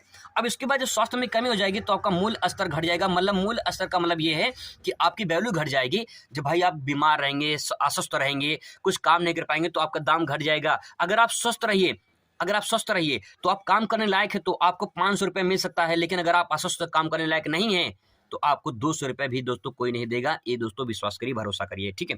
अब सवाल ये है कि वही चीज मैंने दोस्तों बताया कि यहाँ पे इस चीज को अगर आप याद करना चाहते हैं तो आप आसानी से याद कर सकते हैं कि जनसंख्या से होने वाली क्या क्या समस्याएं हो जाएंगी। तो मैंने दोस्तों आपको वही बताया कि जनसंख्या बढ़ेगी तो खाद्यान्न की समस्याएं होंगी, आवास की समस्या होगी, बेरोजगारी बढ़ी तो गरीबी आएगी तो समस्या आएगी किसकी, स्वास्थ्य की। स्वास्थ्य नहीं सही रहेगा तो आपका मूल्य घट जाएगा। दोस्तों ये जो मैंने 6 पॉइंट बताया है, अगर आप इसे आसानी से समझ गए होंगे तो आप अच्छे से तैयार कर ले जाएंगे, आपको रट्टा नहीं मारना पड़ेगा दोस्तों, ठीक है। अब दोस्तों जनसंख्या वृद्धि रोकने का उपाय, क्या क्या उपाय हैं? भाई जनसंख्या बढ़ेगी तो समस्या ही बढ़ेगी, समस्या बढ़ेगी तो उसको रोका जाए किसी प्रकार से। देखिए विवाह में देरी किया जाए, जल्दी विवाह होगा जल्दी जल्दी बच्चे होंगे भाई सिर्फ। अब देखिए नारी स्त्री शिक्षा में वृद्धि किया जाए, तो अगर नारी स्त्री यानी स्त्री की शिक्षा में वृद्धि किया जाए तो जनसंख्या कुछ कंट्रोल किया जा सकता है, कुछ कम किया जा सकता है। परिवार नियोजन बहुत इंपॉर्टेंट है। परिवार नियोजन आपसे अलग से पूछ सकता है कि परिवार नियोजन क्या है। देखिए परिवार को बढ़ाना एक योजनाबद्ध तरीके से ही परिवार नियोजन कहलाता है। अब दोस्तों सिंपल है ये है कि योजनाबद्ध तरीके मतलब क्या, जैसे मान लो आप हैं, ठीक है, आप हैं, जब आपकी शादी हो जाएगी तो आपके वो भी आ जाएंगे, ठीक है। तो दोस्तों आप दोनों हैं, अब आप दोनों की आप पे फैसला करता है कि आपके दोनों के कितने दोनों होंगे, ठीक है, मतलब कितने होंगे। तो अगर आप दो हैं, आप दो और हमारे दो, अगर आप ऐसा स्लोगन चलते हैं लेकर तो सही है। आप दो मतलब हम दो हमारे दो हो जाएगा, लेकिन आप दो और आपके 10 तो दोस्तों ये गलत है, तो भैया जनसंख्या वृद्धि होगा ही होगा। इसीलिए आपको ध्यान में रखना है कि परिवार नियोजन, नियोजन मतलब कि आपको किसी भी काम को योजनाबद्ध तरीके से करना नियोजन कहलाता है। अब भैया परिवार को बढ़ाना तो योजनाबद्ध तरीके से बढ़ाना है। अब देखिए इसे मान लो एक बच्चा आपका हो गया, कम से कम 5 साल के बाद आपका 4 से 5 साल के बाद दूसरा बच्चा हो रहा है तो ठीक है। अगर मान लेते हैं कि 1 साल में एक बच्चा हुआ फिर दूसरे साल में दूसरा बच्चा हो गया, तो भैया जनसंख्या वृद्धि तो आप बड़ी कर ही रहे हैं, ठीक है। तो यहाँ पे दोस्तों ये हो गया। इसके यहाँ पे गर्भ निरोधक का जो है यहाँ पे उपाय दिया गया है, ठीक है। सरकार द्वारा नए प्रावधान, जो सरकार द्वारा नए प्रावधान इस्तेमाल किए जाते हैं, बनाए जाते हैं, उसको आपको यहाँ पे ध्यान में रखना है। जन जागरूकता को बढ़ावा देना, अगर ये 6 पॉइंट दोस्तों अगर आप लिख देते हैं जनसंख्या वृद्धि को रोकने के उपाय में, तो आपका परफेक्ट आंसर हो जाएगा। अब बात करते हैं अगले क्वेश्चन की। दोस्तों मुझे पता ये है कि अगर आप ये पूरा वीडियो देख लेते हैं तो आपको बहुत बड़ा फायदा हो जाएगा, लेकिन अगर आप नहीं देखेंगे, क्योंकि मुझे ये भी पता है कि आप लोग कुछ छोड़कर भाग जाएंगे बीच में से, तो आपको दोस्तों बहुत बड़ा घाटा भी होने वाला है। ये विश्वास करिए, जब पेपर आएगा ना तो मैं आपसे मुलाकात करूंगा और बताऊंगा, फिर इसी वीडियो में ऐसी ही मुलाकात होगी। देखिए चौथा क्वेश्चन, जनसंख्या स्थानांतरण के प्रकारों एवं कारणों की विवेचना कीजिए, या अथवा करके क्वेश्चन पूछ सकता है, रिपीट करके दूसरी तरीके से पूछ सकता है। प्रवास को प्रभाषित कीजिए, भारत में जनसंख्या स्थानांतरण के प्रकारों के कारणों की विवेचना कीजिए, इस प्रकार से क्वेश्चन पूछ सकता है दोस्तों। अब इसका आंसर कैसे लिखना है, पहले लिखना है आपको प्रवास किसे कहते हैं, प्रवास किसे कहते हैं, छोटा सा पैरा साइड ही डालना है, लिखना है प्रवास। इसके बाद लिखना है प्रवास का मतलब क्या, भैया एक स्थान से दूसरे स्थान पर जाकर बस जाना ही प्रवास कहलाता है। एक स्थान पे दूसरे स्थान पर जाकर बस जाना ही प्रवास कहलाता है। जैसे आप एग्जाम्पल के माध्यम समझ सकते हो कि इसे मान लीजिए आप यहाँ पे आपका गांव है, ठीक है, आपका घर यहाँ पे है और यहाँ से जाके आप शहर में बस गए तो इसे कहेंगे प्रवास, ठीक है। यहाँ से जाकर यहाँ पे बसना प्रवास कहलाता है। आगे देखिए, जन्म स्थान छोड़कर दूसरे स्थान पर बसना ही प्रवास कहलाता है। आप ऐसे भी लिख सकते हैं, एक लाइन में परिभाषा लिख सकते हैं। अब इसके बाद दोस्तों प्रवास के प्रकार लिख सकते हैं। प्रवास के प्रकार में क्या क्या लिखेंगे, ग्रामीण से ग्रामीण प्रवास, ठीक है, ग्रामीण से ग्रामीण मतलब गांव से गांव में जब जाके लोग बस जाएं तो भी तो प्रवास कहलाता है, तो प्रकार में ये भी हो जाएगा। ग्रामीण से नगरीय, जब गांव से लोग शहर में जाके बस जाएं तो वो हो जाएगा ग्रामीण से नगरीय प्रवास है। नगरीय से नगर मतलब कि जैसे कोई मुंबई में रह रहा है तो मुंबई में जाके कहीं पुणे में बस जाए, नागपुर में बस जाए, शहर में ही, तो नगर से नगर में बसना ही प्रवास कहलाता है, नगरीय प्रवास। और नगर से ग्रामीण प्रवास तो बहुत कम तौर पे ये होता है कि लोग गांव से शहर छोड़कर गांव में आए, लेकिन कोरोना काल में ऐसा हुआ था, सब लोग शहर छोड़ गाँव में आ रहे थे, है ना, तो यहाँ पे नगर से जो है ग्रामीण प्रवास हो जाएगा। दोस्तों इसी क्वेश्चन को आपसे आंतरिक प्रवास के रूप में पूछ सकता है कि आंतरिक प्रवास क्या होता है। इसी क्वेश्चन को आपको प्रवास की धाराएं भी पूछ सकता है, तो ये भी ध्यान में रखना का क्वेश्चन घुमा दे और कह दे कि आंतरिक प्रवास से आप क्या समझते हैं, या आंतरिक प्रवास के प्रकार बताइए, या प्रवास की धाराएं कौन कौन सी है, तो दोस्तों आंसर यही होगा। यही चारों आपको ध्यान में रखना है, बहुत ही सिंपल है। जब गांव से गांव में लोग जाएं तो ग्रामीण प्रवास, गांव से शहर में जाएं तो ग्रामीण नगरीय प्रवास, और नगर से नगर में जाएं मतलब शहर से शहर में ही बस जाएं तो नगरीय से प्रवास हो जाएगा, और अगर शहर से गांव में आ जाएं तो उसे नगरीय ग्रामीण प्रवास कहा जाएगा। अब दोस्तों प्रवास के कारण क्या क्या हैं, इस बात को थोड़ा समझने की कोशिश करिएगा, बहुत अच्छे तरीके में समझाने की कोशिश करूंगा, थोड़ा सा 5 मिनट बने रहिए, आपको पूरा दोस्तों क्लियर हो जाएगा। प्रवास के कारण में बात करें तो प्रतिकर्ष कारक, अपकर्ष कारक, इसको अलग से भी क्वेश्चन इंपॉर्टेंट है दोस्तों, पूछ सकता है कि प्रवास के कारण बताइए। तो प्रतिकर्ष कारक और अपकर्ष कारक, देखिए सबसे पहला पॉइंट है, आराम से ध्यान से समझिए, पूरी बात समझ में आ जाएगी। यहाँ पे कुछ जनसंख्या है और यहाँ भी है, यहाँ से देखिए, यहाँ से जनसंख्या यहाँ पे जा रही है, ठीक है, यहाँ पे जनसंख्या यहाँ पे जा रही है, तो ऐसा क्या कारण है कि जनसंख्या यहाँ से इसका प्रवास हो रहा है और ये दूसरे स्थान पर जा रही है, तो उसके पीछे क्या कारण है। कारण दोस्तों ये है कि यहाँ पे जनसंख्या इसलिए जा रही है क्योंकि यहाँ बेरोजगारी है, यहाँ महामारी है, यहाँ अशांति है दोस्तों, यहाँ असुरक्षा है, यहाँ प्राकृतिक विपदा आती है। यही कारण कि भैया यहाँ जनसंख्या नहीं रहना चाहेगी, यहाँ से छोड़कर दूसरे स्थान पर चली जाएगी। तो मेरे भाई यही आपको तैयार करना है कि प्रतिकर्ष कारक मतलब जिस स्थान को छोड़कर दूसरे स्थान पर जाकर चले जाएं, बस जाएं, तो उसे प्रतिकर्ष कारक कहेंगे। जैसे बेरोजगारी है, महामारी है, अशांति है, असुरक्षा है, प्राकृतिक विपदा है। अब देखिए जहां पे जाएंगे यहाँ पे क्यों आएंगे, क्योंकि जस्ट इसका उल्टा करिए। यहाँ बेरोजगारी है तो यहाँ पे रोजगार है, यहाँ अशांति है तो यहाँ पे शांति है, यहाँ सुरक्षा है तो यहाँ सुरक्षा है तो यहाँ पे सुरक्षा है, यहाँ पे स्वच्छ वातावरण है, यहाँ अनुकूल जलवायु है। यही कारण है जिस स्थान पर लोग आकर बस जाएं उसे अपकर्ष कारक कहेंगे। अप मतलब आना, आओ भैया, अप मतलब आना अपकर्ष कारक हो जाएगा। तो दोस्तों ये एग्जाम्पल आसानी से आप समझ सकते हैं। क्वेश्चन नंबर 5वां बहुत ही ज़्यादा इंपॉर्टेंट है, बस ये लास्ट क्वेश्चन है। इतने में से दोस्तों अगर तैयार कर लेते हैं तो बहुत बड़ा फायदा होगा। इसके बाद दूसरी वीडियो मुलाकात होगी। यहाँ पे देखिए, नगरीय बस्तियों को परिभाषित कीजिए, प्रकारों के आधार पर नगरों का वर्गीकरण कीजिए। इसी क्वेश्चन को अथवा करके पूछा गया है। प्रकारों के आधार पर भारतीय नगरों को प्रमुख प्रकारों में विभाजित कीजिए। अब सवाल ये है कि क्वेश्चन ये है कि इसमें पूछा है नगर के बारे में, ठीक है, नगरीय बस्तियों के बारे में पूछा गया है। तो सिंपल सी पहले हेडिंग डालेंगे नगरीय बस्तियां।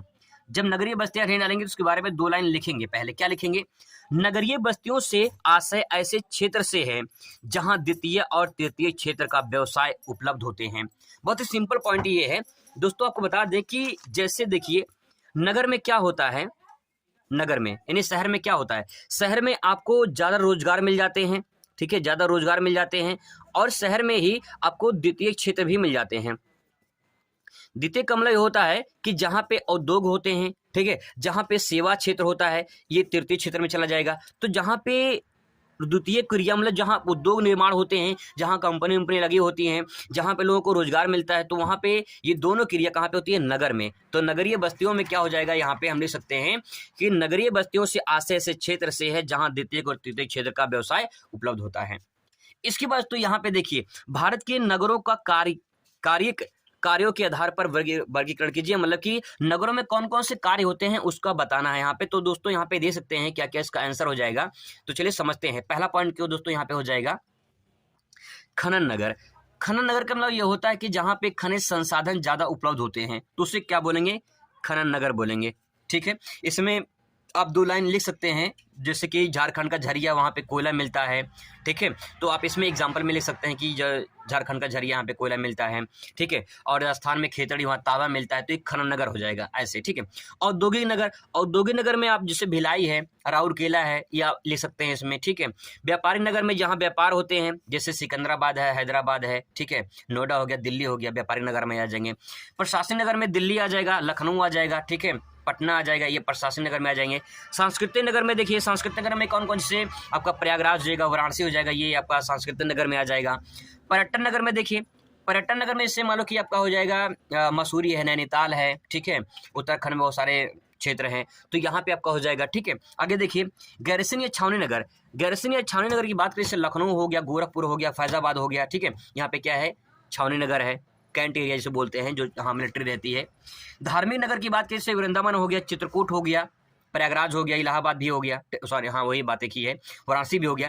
शैक्षिक नगर में देखिए, जैसे शैक्षिक नगर में तो कोटा है, पटना है, इलाहाबाद है, वाराणसी है, आप शैक्षिक नगर में कर सकते हैं। परिवहन नगर में दिल्ली है, मुंबई है, और लखनऊ भी आ जाएगा इसमें। तो इसमें दोस्तों ये जो पॉइंट आप इसमें ये लिख सकते हैं कि इसमें कौन कौन से नगर आ जाते हैं। तो दोस्तों ये 5 क्वेश्चन जो मैंने आपको बताया है इंपॉर्टेंट, आपको इसको तैयार करके जाना है। आई होप कि आपको समझ में आया होगा। आप दोस्तों भरोसा करिए कि आप अच्छे नंबर से पास हो जाएंगे। अब जब पास हो जाएंगे तो डीजे बजाकर बवाल होगा, भूगोल के पेपर में जब कमाल होगा। भारत में जनसंख्या के घनत्व के स्थानीय वितरण की विवेचना कीजिए। दोस्तों क्वेश्चन पहले समझ जाएंगे तो आप आसानी से लिख लेंगे, ठीक है, कोई दिक्कत नहीं होगा। सवाल पूछ रहा है कि जनसंख्या के घनत्व स्थानीय वितरण, मतलब कि स्थानीय वितरण मतलब ये होता है कि क्या कारण है कि बिहार में जनसंख्या घनत्व सबसे अधिक है, यानी पहला स्थान है, और क्या कारण है कि अरुणाचल प्रदेश में जो है सबसे कम है। तो यहाँ पे सबसे कम है और सबसे ज़्यादा कहाँ पे है, बिहार में है, ठीक है। अब सवाल दोस्तों ये है कि ऐसा क्या कारण है जो अलग अलग वितरण मतलब बटा हुआ दिखाई दे रहा है, इसका क्या कारण है? तो दोस्तों यहाँ पे वही आपको दिखाना है, वही आपको यहाँ पे लिखना है। अब देखिए इसका आंसर किस तरह से आप ले सकते हैं। आपको पहले हेडिंग डालना है भारत में जनसंख्या के घनत्व के स्थानीय वितरण। इसके बाद दोस्तों लिखना है उच्च घनत्व वाले क्षेत्र। उच्च घनत्व का मतलब ये होता है कि जहाँ पे अधिक जनसंख्या घनत्व वाले क्षेत्र हैं, जैसे कि गंगा यमुना के मैदानों में। अब दोस्तों इस पॉइंट को, ये हेडिंग को आप इसमें 2-3 लाइन लिखना है। क्या लिखना है? जैसे देखिए उच्च घनत्व वाले मतलब कि यहाँ पे ज्यादा जनसंख्या घनत्व वाले क्षेत्र पाए जाते हैं। जैसे गंगा यमुना का जो मैदान है, इस वाले क्षेत्र में जनसंख्या घनत्व आपको ज्यादा देखने को मिलती है, क्योंकि जनसंख्या यहाँ पे ज्यादा बसा है। ठीक है, आगे देखिए दूसरा पॉइंट, कृष्णा गोदावरी महानदी। दोस्तों अगर इतिहास उठा के देखेंगे तो आपको दिखाई देगा कि प्राचीन में नदी घाटी सभ्यताओं में ही मानव निवास ज्यादा देखने को मिलते थे। उसी प्रकार से दोस्तों यहाँ पे दे सकते हैं कृष्णा गोदावरी नदी, गंगा यमुना, इन नदी घाटियों में जो है ज्यादा जनसंख्या देखने को मिलता है। तो यहाँ पे दूसरा पॉइंट हो जाएगा, कृष्णा गोदावरी महानदी के क्षेत्र में उच्च जनसंख्या घनत्व वाले क्षेत्र मिलते हैं। आगे देखिए मालाबार तट यानी केरल। आप सिंपल सी भाषा में मालाबार तट नहीं याद होगा तो केरल लिख दीजिए, और जस्ट केरल के बगल में तमिलनाडु है। जैसे मान लीजिए आपको इसे, ये भारत का कुछ इस प्रकार से नक्शा रहेगा, ठीक है।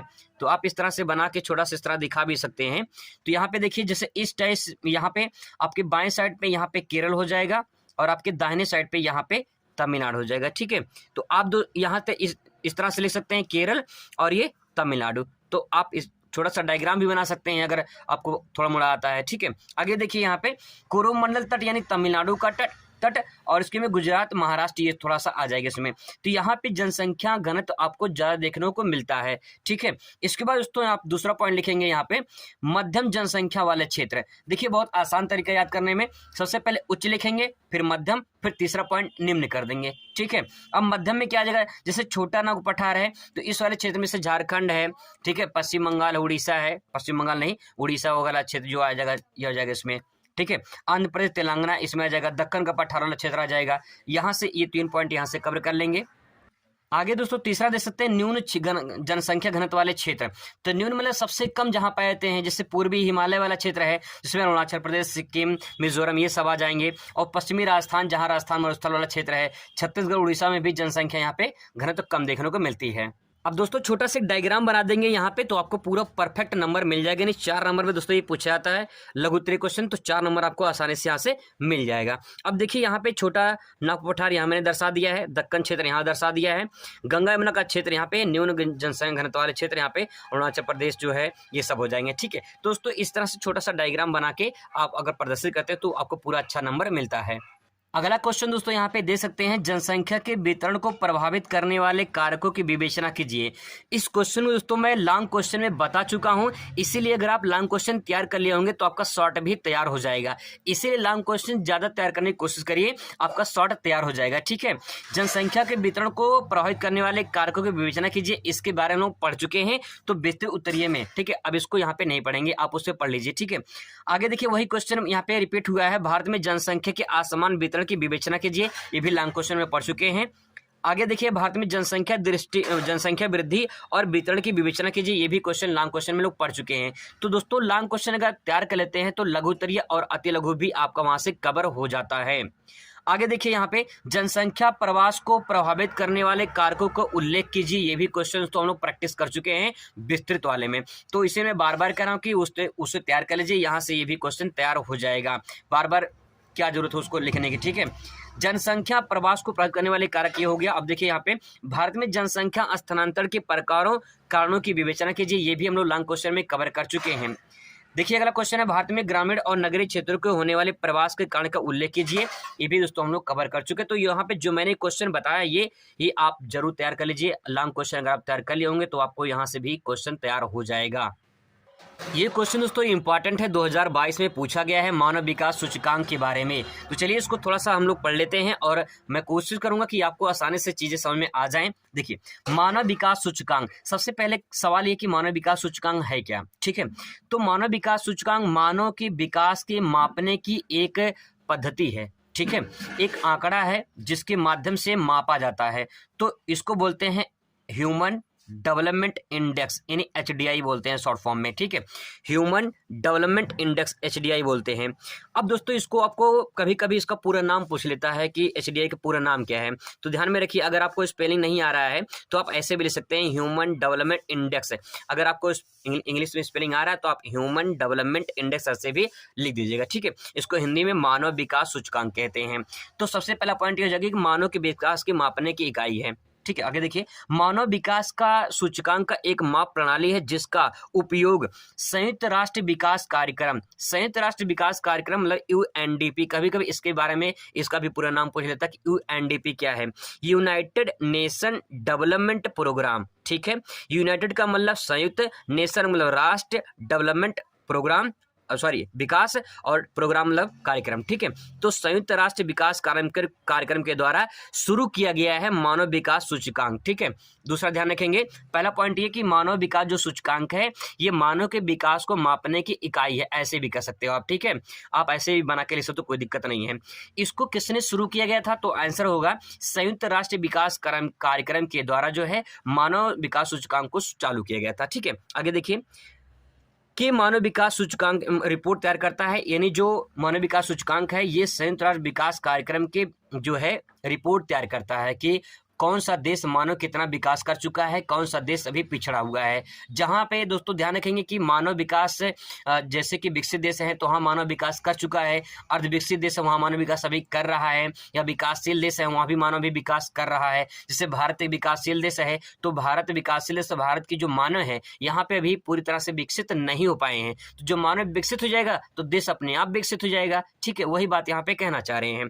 अब देखिए यहाँ पे 2011 की जनगणना के अनुसार दोस्तों ये क्वेश्चन बहुविकल्पीय में पूछ लेता है, तो उसको भी ध्यान रखेंगे, आपका यहाँ से बहुविकल्पीय क्वेश्चन भी तैयार हो जाएगा।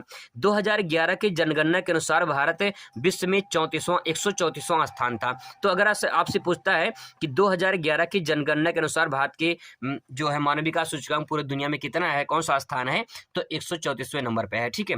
वहीं 2018 का अगर रिपोर्ट पूछता है तो 130वां स्थान है, और 2020 में जो नया रिपोर्ट जारी हुआ है वो 131वां स्थान है। 189 देशों में भारत 131वें स्थान पे, मतलब बहुत ज़्यादा पीछे है, क्योंकि मानव विकास अभी भारत में उतना ज़्यादा नहीं हो पाया है। आगे देखिए दोस्तों, यहाँ पे देख सकते हैं विश्व में सर्वाधिक मानव विकास सूचकांक वाला देश कौन सा है, ये मैपिंग में भी आता है क्वेश्चन, तो ध्यान रखेंगे नॉर्वे है, ठीक है। और दूसरे नंबर पे बात करें तो स्विट्जरलैंड है, ठीक है। दूसरे नंबर पे, पहले नंबर पे कौन सा है, नॉर्वे है, और दूसरे नंबर पे दोस्तों स्विट्जरलैंड है, ठीक है। आगे देखिए, भारत में सर्वाधिक मानव विकास सूचकांक अगर आपसे पूछ ले विश्व में तो नॉर्वे स्विट्जरलैंड हो जाएगा। अगर भारत में पूछ ले तो केरल हो जाएगा पहले नंबर पे, दूसरे नंबर पे दिल्ली हो जाएगा, ठीक है। और तीसरे जो सबसे अगर कम पूछे, सबसे कम दोस्तों छत्तीसगढ़ हो जाएगा, ठीक है। सबसे कम भारत में कहाँ पे है, छत्तीसगढ़ में है। दोस्तों जो डाटा वाला है, जो नाम यहाँ पे है, आपको थोड़ा सा ध्यान में रखना है कि 2020 में 2020 में 130वां स्थान था, 2018 में 130वां स्थान है, और 2011 में 134वां स्थान था। तो दोस्तों ये मानव विकास सूचकांक आपसे क्वेश्चन में पूछ सकता है। अगला क्वेश्चन दोस्तों यहाँ पे दे सकते हैं, भारत में गंदी बस्तियों के प्रमुख समस्याओं का वर्णन कीजिए, या इसी जगह पूछ सकता है भारत में मलिन बस्तियों की प्रमुख समस्याओं का वर्णन कीजिए। तो आप खुद सोचिए, इसको आप बना के ले सकते हैं, कोई दिक्कत नहीं है, बहुत आसान है लिखना दोस्तों इसको। भारत में गंदी बस्तियां, आप खुद सोचिए कि गंदी बस्तियां किस टाइप से होती हैं, गंदे बस्ती में क्या क्या सिचुएशन होता है, उस बात को आप सोचिए और सोच के आपको लिखना है। अब देखिए, खराब स्थिति वहाँ पे होती है, यानी स्वच्छता जो होती है वो कैसी होती है, बिल्कुल खराब होती है, खराब स्वच्छता होती है, वहाँ पे अच्छी स्थिति नहीं होती है, कूड़ा करकट गंदगी जो है पूरा बिखरा पड़ा रहता है। तो इसमें आपको 2-3 लाइन जब लिखना होगा तो आप आराम से लिख सकते हैं इसमें कि इसमें क्या क्या हम आंसर इसमें लिख सकते हैं खराब स्वच्छता की स्थिति में कि चारों तरफ गंदगी फैली रहती है। आप इस तरह आराम से लिखना, अपने शब्द दोस्तों लिखना, कोई दिक्कत नहीं होगा, बिल्कुल सही होगा, बस आप हेडिंग सही लिखिएगा, क्योंकि हेडिंग एग्जामिनर देखता है तुरंत नंबर देता है। तो आपको ध्यान रखना है, हेडिंग आपका अगर सही है तो आपके अंदर उसके अंदर कुछ भी 2 लाइन 3 लाइन लिखे हैं तो भी दोस्तों सही जगह, राइटिंग थोड़ा सा आपको ध्यान में रखना है, ठीक है। आगे देखिए, जल निकासी की समस्या। अगर आप शहर में कभी गए होंगे या फिर कभी जो है गांव में देखे होंगे, बहुत सारी समस्याएं ये होती हैं, जल निकासी सबसे बड़ी समस्या जल निकासी वाली होती है। अगर बरसात का समय जब आता है तो वहाँ पे चारों तरफ पानी बिखरा पड़ा था, कहीं वहाँ पानी जमा है, कहीं वहाँ पानी जमा है, कहीं नाली में पानी जमा हुआ है, कहीं जो है नाली के ऊपर पानी बह रहा है। तो दोस्तों ये बहुत बड़ी समस्या है, कहीं कहीं ये गंदी बस्तियों का एक बहुत बड़ा कारण बन जाता है, ठीक है। आगे देखिए, सामाजिक समस्या मतलब दोस्तों क्या, समाज में जो लोग रहते हैं वही तो गंदगी करते हैं, और वही क्या करते हैं कि चारों तरफ कहीं उठा के वहाँ कूड़ा फेंक देंगे, वहाँ कूड़ा फेंक देंगे, तो उससे क्या होगा, कहीं कहीं गंदगी तो बस्ती बननी ही बननी है। तो समाज में रहने वाले लोग सामाजिक समस्या का सबसे बड़े कारण है, क्योंकि वही लोग गंदगी फैलाते हैं। और आप दोस्तों इसमें पॉइंट ऐड कर सकते हैं। ठीक है, आगे देखिए, आर्थिक समस्या। आर्थिक समस्या तो ये है, जैसे मान लो किसी भी क्षेत्र में जो है कूड़ा इकट्ठा हो गया है। अब सवाल ये है कि कूड़ा उठाने के लिए जो वहाँ पे जैसे नगर निगम या फिर जो जो भी क्षेत्र होते हैं उसमें जो काम करते हैं, अगर कूड़ा वहाँ पे ना उठा जाए, वहीं पड़ा रहे वो, तो कहीं न कहीं वो बढ़ता चला जाएगा, गंदगी बस्ती को ढेर बनता चला जाएगा। अब सवाल है कि भाई कूड़ा क्यों उठाएंगे, जब उनको पैसा मिलेगा तभी उठाएंगे। तो आर्थिक स्थिति जब ठीक ठाक रहेगी, उनको अच्छे से पैसा वेतन तो मिलता रहेगा, तो वो भी सफाई कर्मी जो अपना सफाई अच्छे से करेंगे। लेकिन अगर सही नहीं वेतन मिलेगा, उनको अच्छे से वेतन नहीं दिया जाएगा, तो कहीं न कहीं वो आर्थिक समस्या का कारण बन जाएगा। तो दोस्तों ये 5 पॉइंट है, अगर आप इसे लिख देंगे तो आपको 4 नंबर तो इसमें आसानी से मिल जाएगा। यही दोस्तों तरीका है सही तरीके से लिखने का। अगर आप अपने शब्दों में लिखना चाहते हैं तो बस आप हेडिंग ध्यान रखेंगे और आराम से आप सोच के 2-3 लाइन आप जरूर लिखिएगा, कम से कम 1.5 पेज में आप आराम से लिख पाएंगे। आगे देखिए दोस्तों, बहुत ही इंपॉर्टेंट क्वेश्चन है। भारत में ग्रामीण बस्तियों के प्रकारों का वर्णन कीजिए, या इसी क्वेश्चन को घुमा के पूछ सकता है। भारत में ग्रामीण अधिवासों के प्रकारों का वर्णन कीजिए। चाहे बस्तियां पूछे चाहे अधिवास पूछे, बात एक ही होता है। अधिवास मतलब बस्ती, बस्ती मतलब अधिवास। ठीक है, अब देखिए इस क्वेश्चन को कैसे लिखेंगे। भारत में ग्रामीण बस्तियों के प्रकार। अब दोस्तों आपको कुछ करना नहीं है, थोड़ा सा सोचिए कि अगर आप शहर में रहते होंगे तो आपको गांव तो कभी देखे ही होंगे, और अगर गांव में रहते हैं तो आप तो गांव से संबंधित आप पूरी जानकारी रखते ही होंगे। अब सवाल ये है दोस्तों, यहाँ पूछा है ग्रामीण आदिवासियों ग्रामीण बस्तियों के प्रकार पूछा है, कैसे लोग गांव में रहते हैं और किस प्रकार से बस्तियां बसी होती हैं गांव में। ठीक है, अब देखिए 2 चीजें हैं। कभी कभी कुछ ऐसे गांव होते हैं जहां पे दोस्तों पूरी घनी आबादी होती है, चारों तरफ पूरा घर ही घर होता है, और जो रास्ते होते हैं बिल्कुल सकरे होते हैं। ठीक है, पतली गली होती है, उसी में से लोग आना जाना होता है। तो कहीं कहीं पे पूरा भरा पड़ा आबादी है, लेकिन कहीं ऐसा गांव ऐसा क्षेत्र है जहां पे बहुत कम आबादी है। ठीक है, वहां पे रास्ते थोड़ा ठीक ठाक हैं और आबादी भी वहां पे मतलब ज़्यादा नहीं है। तो दोस्तों यहाँ पे अगर आप देखते हैं, यहाँ पे बसा जनसंख्या ज़्यादा है। ठीक है, यहाँ पे जनसंख्या कम है। तो अगर ये जनसंख्या ज़्यादा है तो इसी बात को हम सघन कह सकते हैं, बहुत ज़्यादा घना आबादी है। यहाँ पे बिरल है तो दोस्तों यहाँ पे हम बिरल कह सकते हैं, बिल्कुल कह सकते हैं। यही दोस्तों हेडिंग बन जाएगी। चलिए देखते हैं आगे। देखिए यहाँ पे जो हेडिंग लिखेंगे इसके अंतर्गत, उसमें दोस्तों सघन अधिवास या जो है सघन बस्ती लिख सकते हैं, या फिर लिख सकते हैं दोस्तों गुच्छित बस्ती। गुच्छित बस्ती मतलब जैसे चाबी का गुच्छा होता है, तो गुच्छा जब भी कहेंगे ना, जैसे अंगूर का गुच्छा, चाबी का गुच्छा, गुच्छा तभी कहेंगे दोस्तों जब उसमें कई सारी चाबियां लगी होती हैं। कई सारे अंगूर जब लगे होते हैं, जब अंगूर लगे होते हैं तो उसे हम कहेंगे अंगूर का गुच्छा है। लेकिन अगर एक अंगूर है तो हम उसे गुच्छा नहीं कहेंगे। दोस्तों गुच्छित बस्तियां का मतलब क्या, जब सघन आबादी सघन बस्तियां हो तो उसे गुच्छित बस्ती कहेंगे। ये दोस्तों क्वेश्चन पूछा गया है और इसको अलग से भी पूछ लेता, गुच्छित बस्ती से आप क्या समझते हैं। तो ध्यान रखिएगा, यहाँ पे आपका लघु उत्तरीय में अति लघु क्वेश्चन भी बन जाएगा। तो ध्यान रखिएगा दोस्तों, गुच्छित बस्ती से आप क्या समझते हैं पूछ सकता है। अब इस आंसर कैसे लिखेंगे, जब घर पास पास हो, अपनी भाषा में एकदम नॉर्मल सिंपल भाषा दोस्तों लिखना है। जब घर पास पास हो, गलियां व रास्ते पतले हों, सकरे हों, तो उसे गुच्छित बस्ती कहते हैं। बस द एंड, काम खत्म। बहुत ही इतना आप सफिशिएंट है, इतना लिख दिए। ठीक है, आगे देखिए कहाँ मिलती हैं ऐसी बस्तियां। गंगा यमुना के मैदानों में, जो मैंने भी बताया था आपको कि गंगा यमुना के मैदानों में या फिर जो है गोदावरी कृष्णा महानदी के नदी घाटियों में जनसंख्या देखने को ज़्यादा मिलती है वहाँ पे। उसके पीछे रीजन क्या है, क्योंकि पहले मानव बसाव नदी किनारे ही होता था।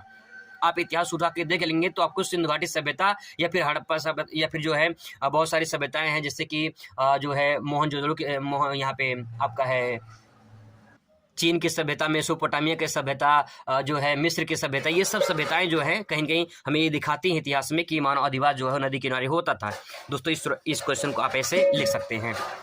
आगे दोस्तों यहाँ पे दे सकते हैं अर्ध सघन। भाई एक सघन होगा तो कुछ कम सघन होगा, कुछ ज़्यादा सघन होंगे। तो 3 टाइप से दोस्तों यहाँ बना सकते हैं।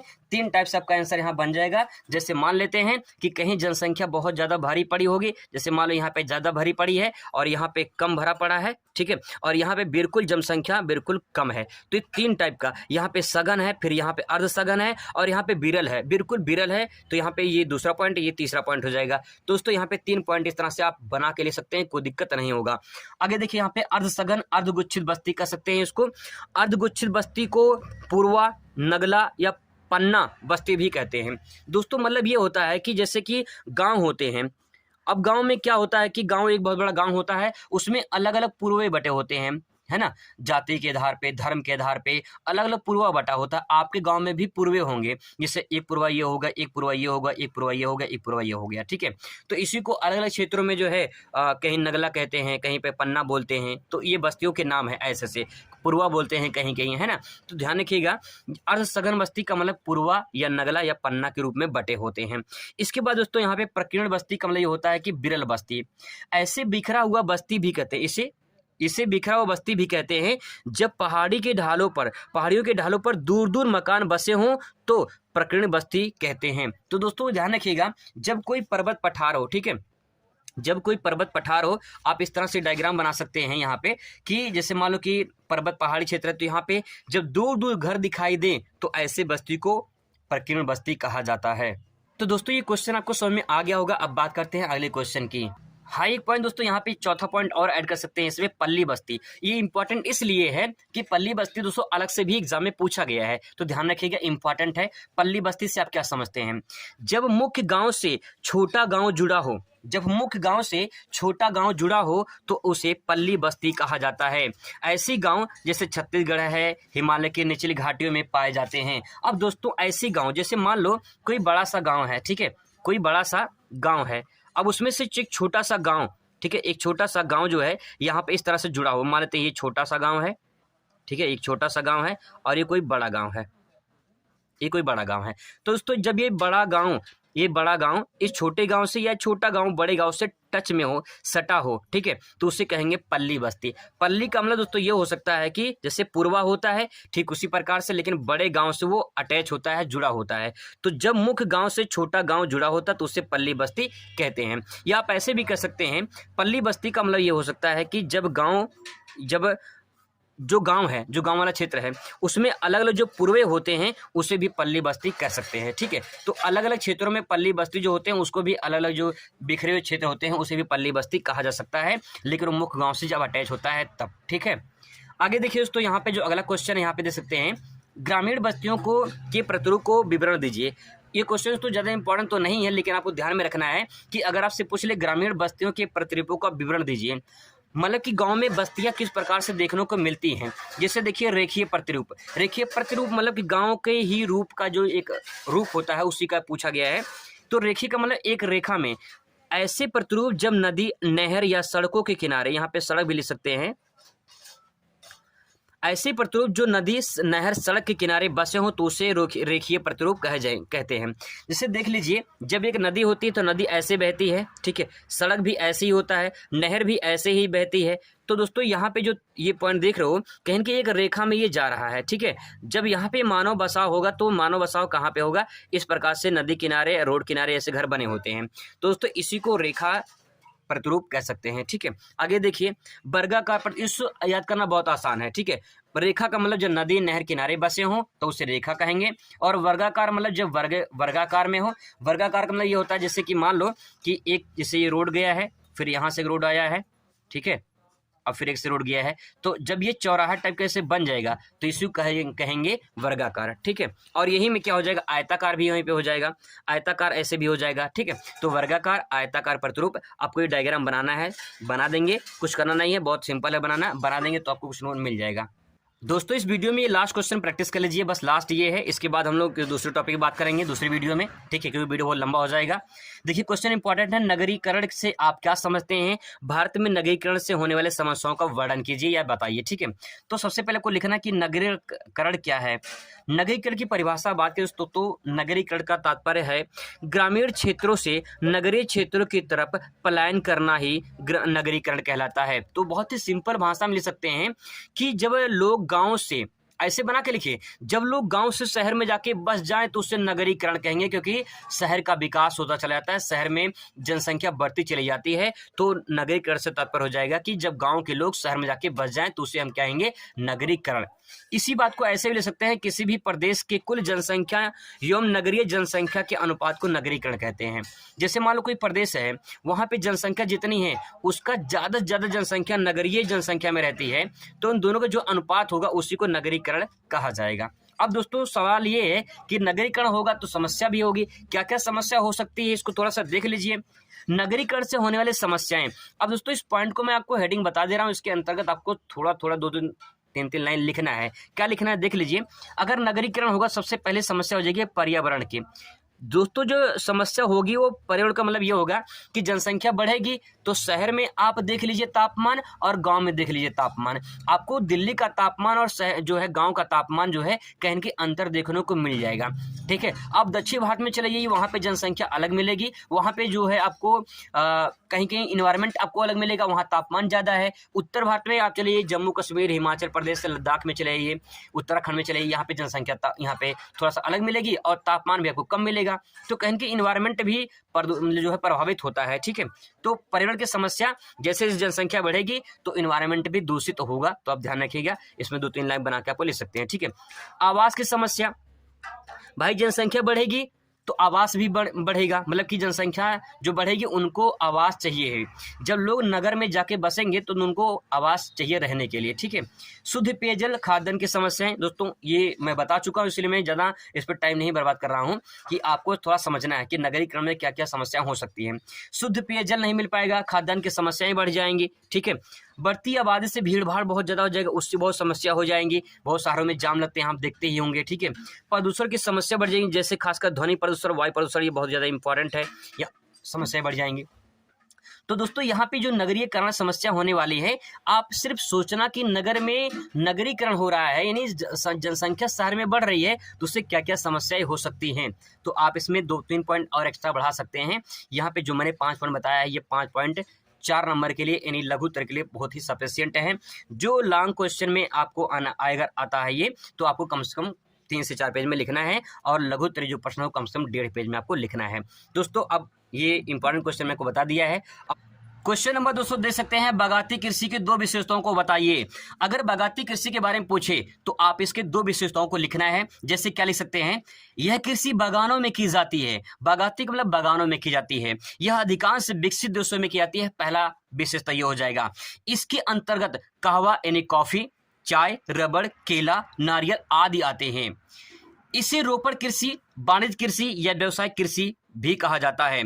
तो दोस्तों यहाँ पे इसे रोपड़ कृषि, व्यवसायिक, वाणिज्य कृषि भी कहा जाता है, इसको ध्यान रखिएगा। अगर बागायती ना पूछकर रोपड़ पूछ ले तभी विशेषता इसका यही रहेगा। ठीक है, और अगर यहाँ पे क्वेश्चन पूछ ले बागायती कृषि के उपजों को नाम बताइए, तो दोस्तों ये कहवा, चाय, रबड़, केला, नारियल, इसी में से 2-3 आपको लिख देना है, यही इसका आंसर है। मैंने एरो बना दिया है, यहाँ पे दे सकते हैं। ठीक है, क्वेश्चन नंबर अगला देखिए, बागायती कृषि उपजों के नाम लिखिए, तो ये हो गया यहाँ पे।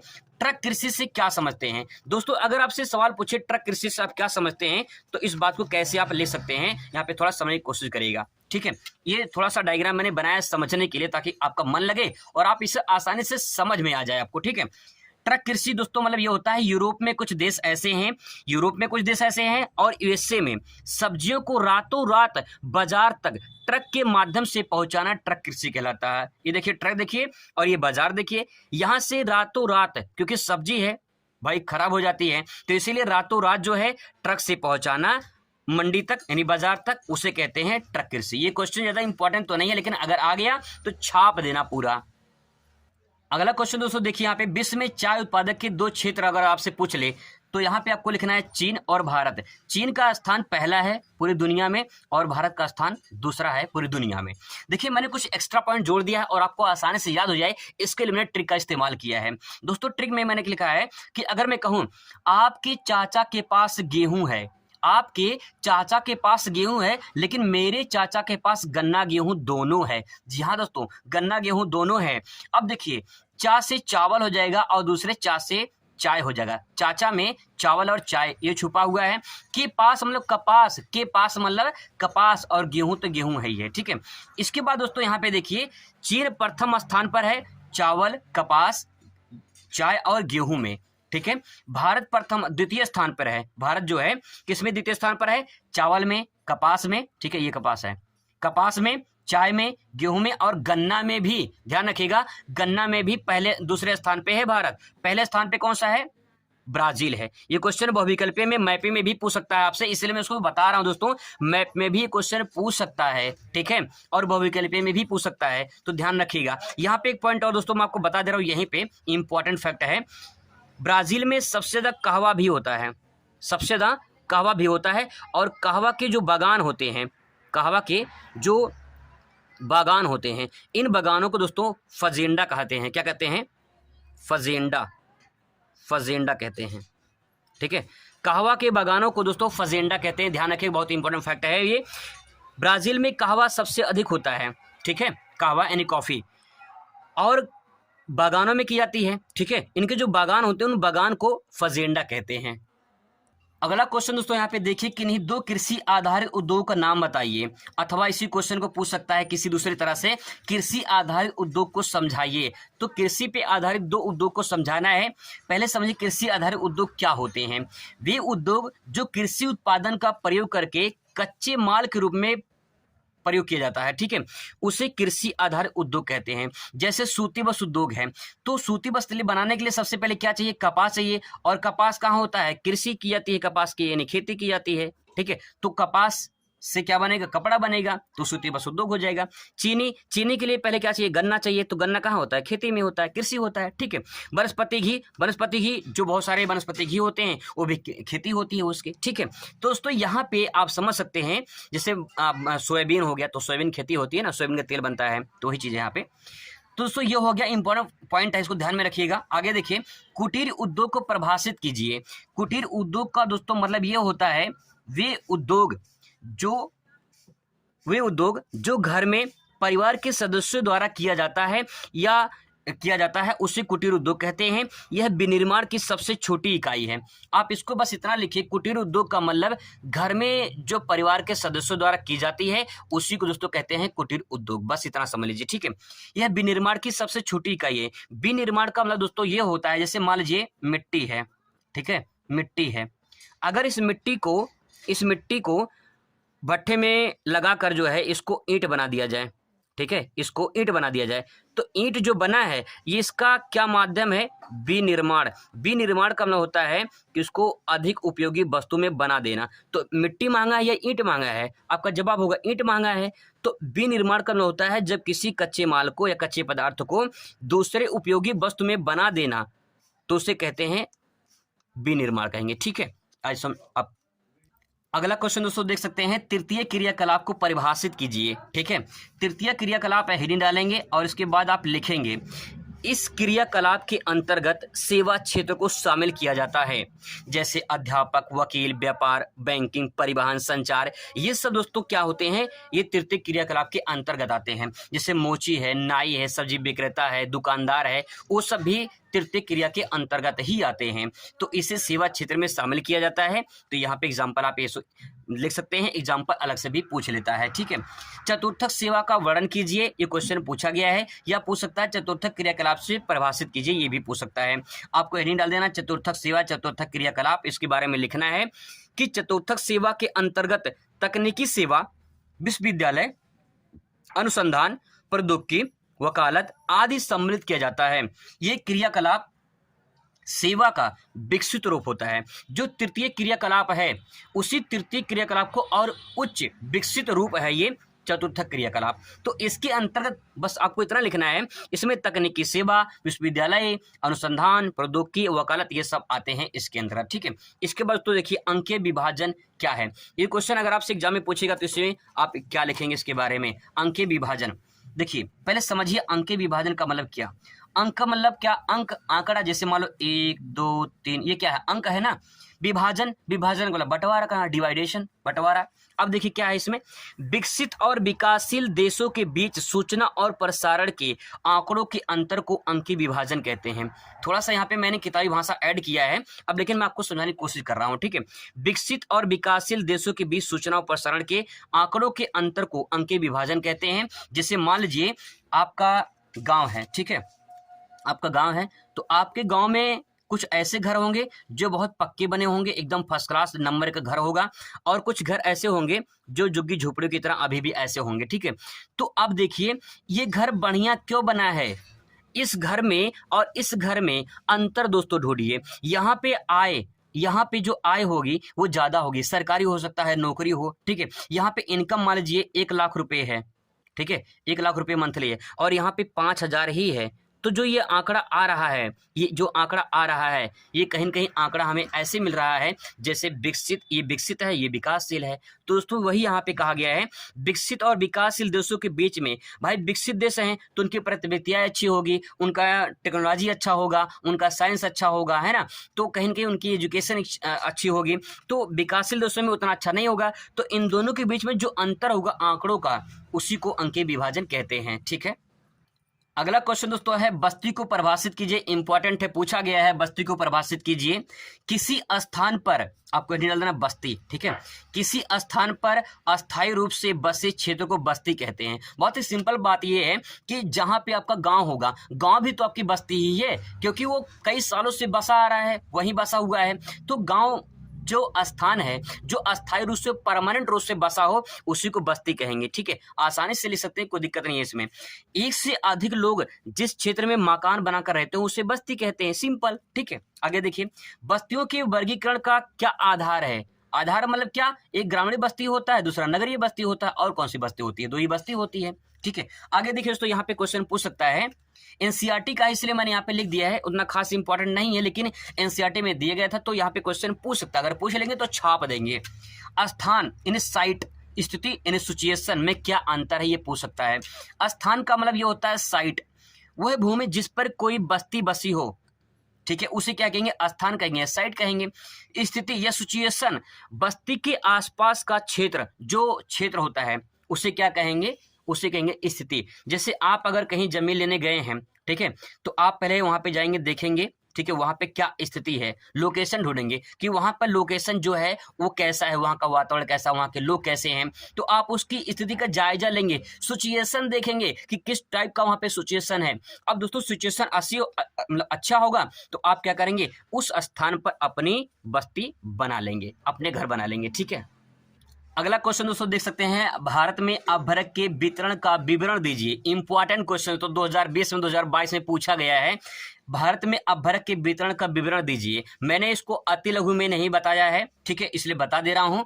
मैंने लघुत्तम में बता दिया है इसको, ठीक है, लेकिन यहाँ पे आपको 2 ही लाइन लिखना है, क्योंकि पूछा है भारत में अपभ्रक के वितरण का विवरण दीजिए।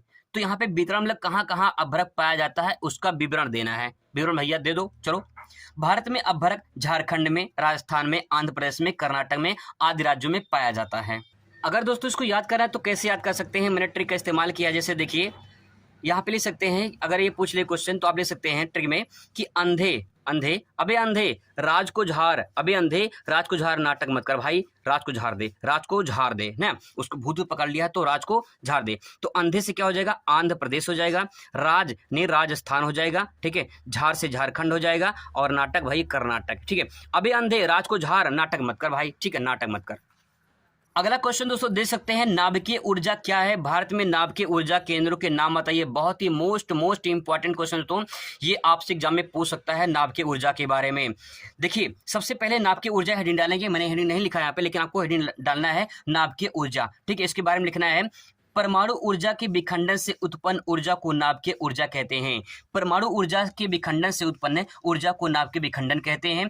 इसका जो स्रोत होता है दोस्तों, यहाँ पे 2 पॉइंट आप लिख देंगे, 1 पॉइंट और, इसका जो स्रोत होता है वो होता है यूरेनियम, यूरेनियम और थोरियम होता है, ठीक है, यूरेनियम व थोरियम। ये 2 पॉइंट फैक्ट है, इंपॉर्टेंट है, इसको लिख देंगे। इसके जो स्रोत मतलब कि नाभिकीय ऊर्जा कहाँ से प्राप्त होता है, तो यूरेनियम और थोरियम के परमाणु ऊर्जा के विखंडन से प्राप्त होता है, ठीक है। अब देखिए, इसे परमाणु ऊर्जा, इसे आणविक ऊर्जा भी कहते हैं। अगर आपसे एग्जाम में पूछ लेगा कि नाभिकीय ऊर्जा के बजाय परमाणु ऊर्जा पूछ ले या आणविक ऊर्जा पूछ ले, तब भी दोस्तों आंसर यही होगा। ध्यान रखिएगा, परमाणु ऊर्जा, आणविक ऊर्जा और नाभिकीय ऊर्जा ये तीनों एक ही बात है, ठीक है। आगे देखिए, यहाँ पे आप लिखना, यहाँ पे क्वेश्चन पूछा गया भारत में नाभिकीय ऊर्जा केंद्रों के नाम बताइए।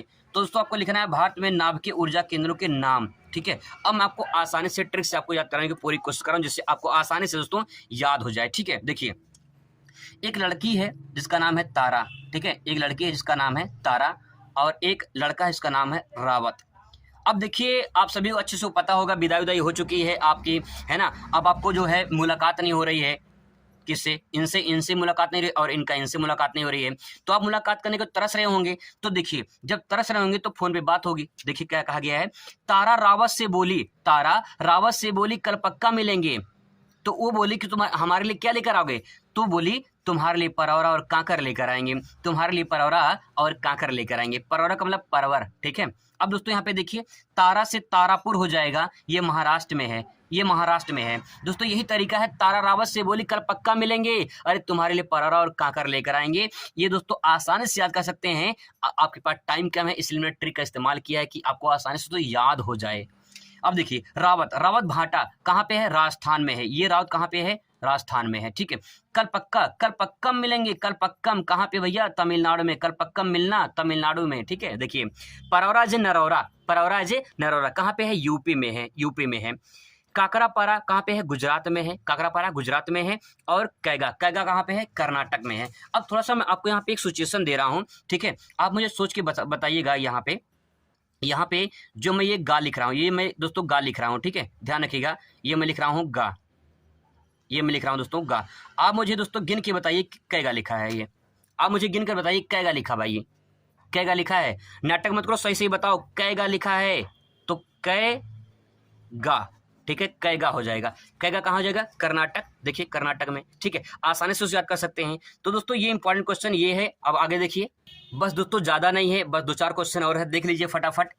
ऊर्जा के परंपरागत और गैर परंपरागत में अंतर बताइए। इस टाइप से क्वेश्चन कई प्रकार से घुमा घुमा के पूछा गया है और बच्चों को बहुत ज्यादा कंफ्यूजन होती है, तो आज कंफ्यूजन डाउट क्लियर हो जाएगा।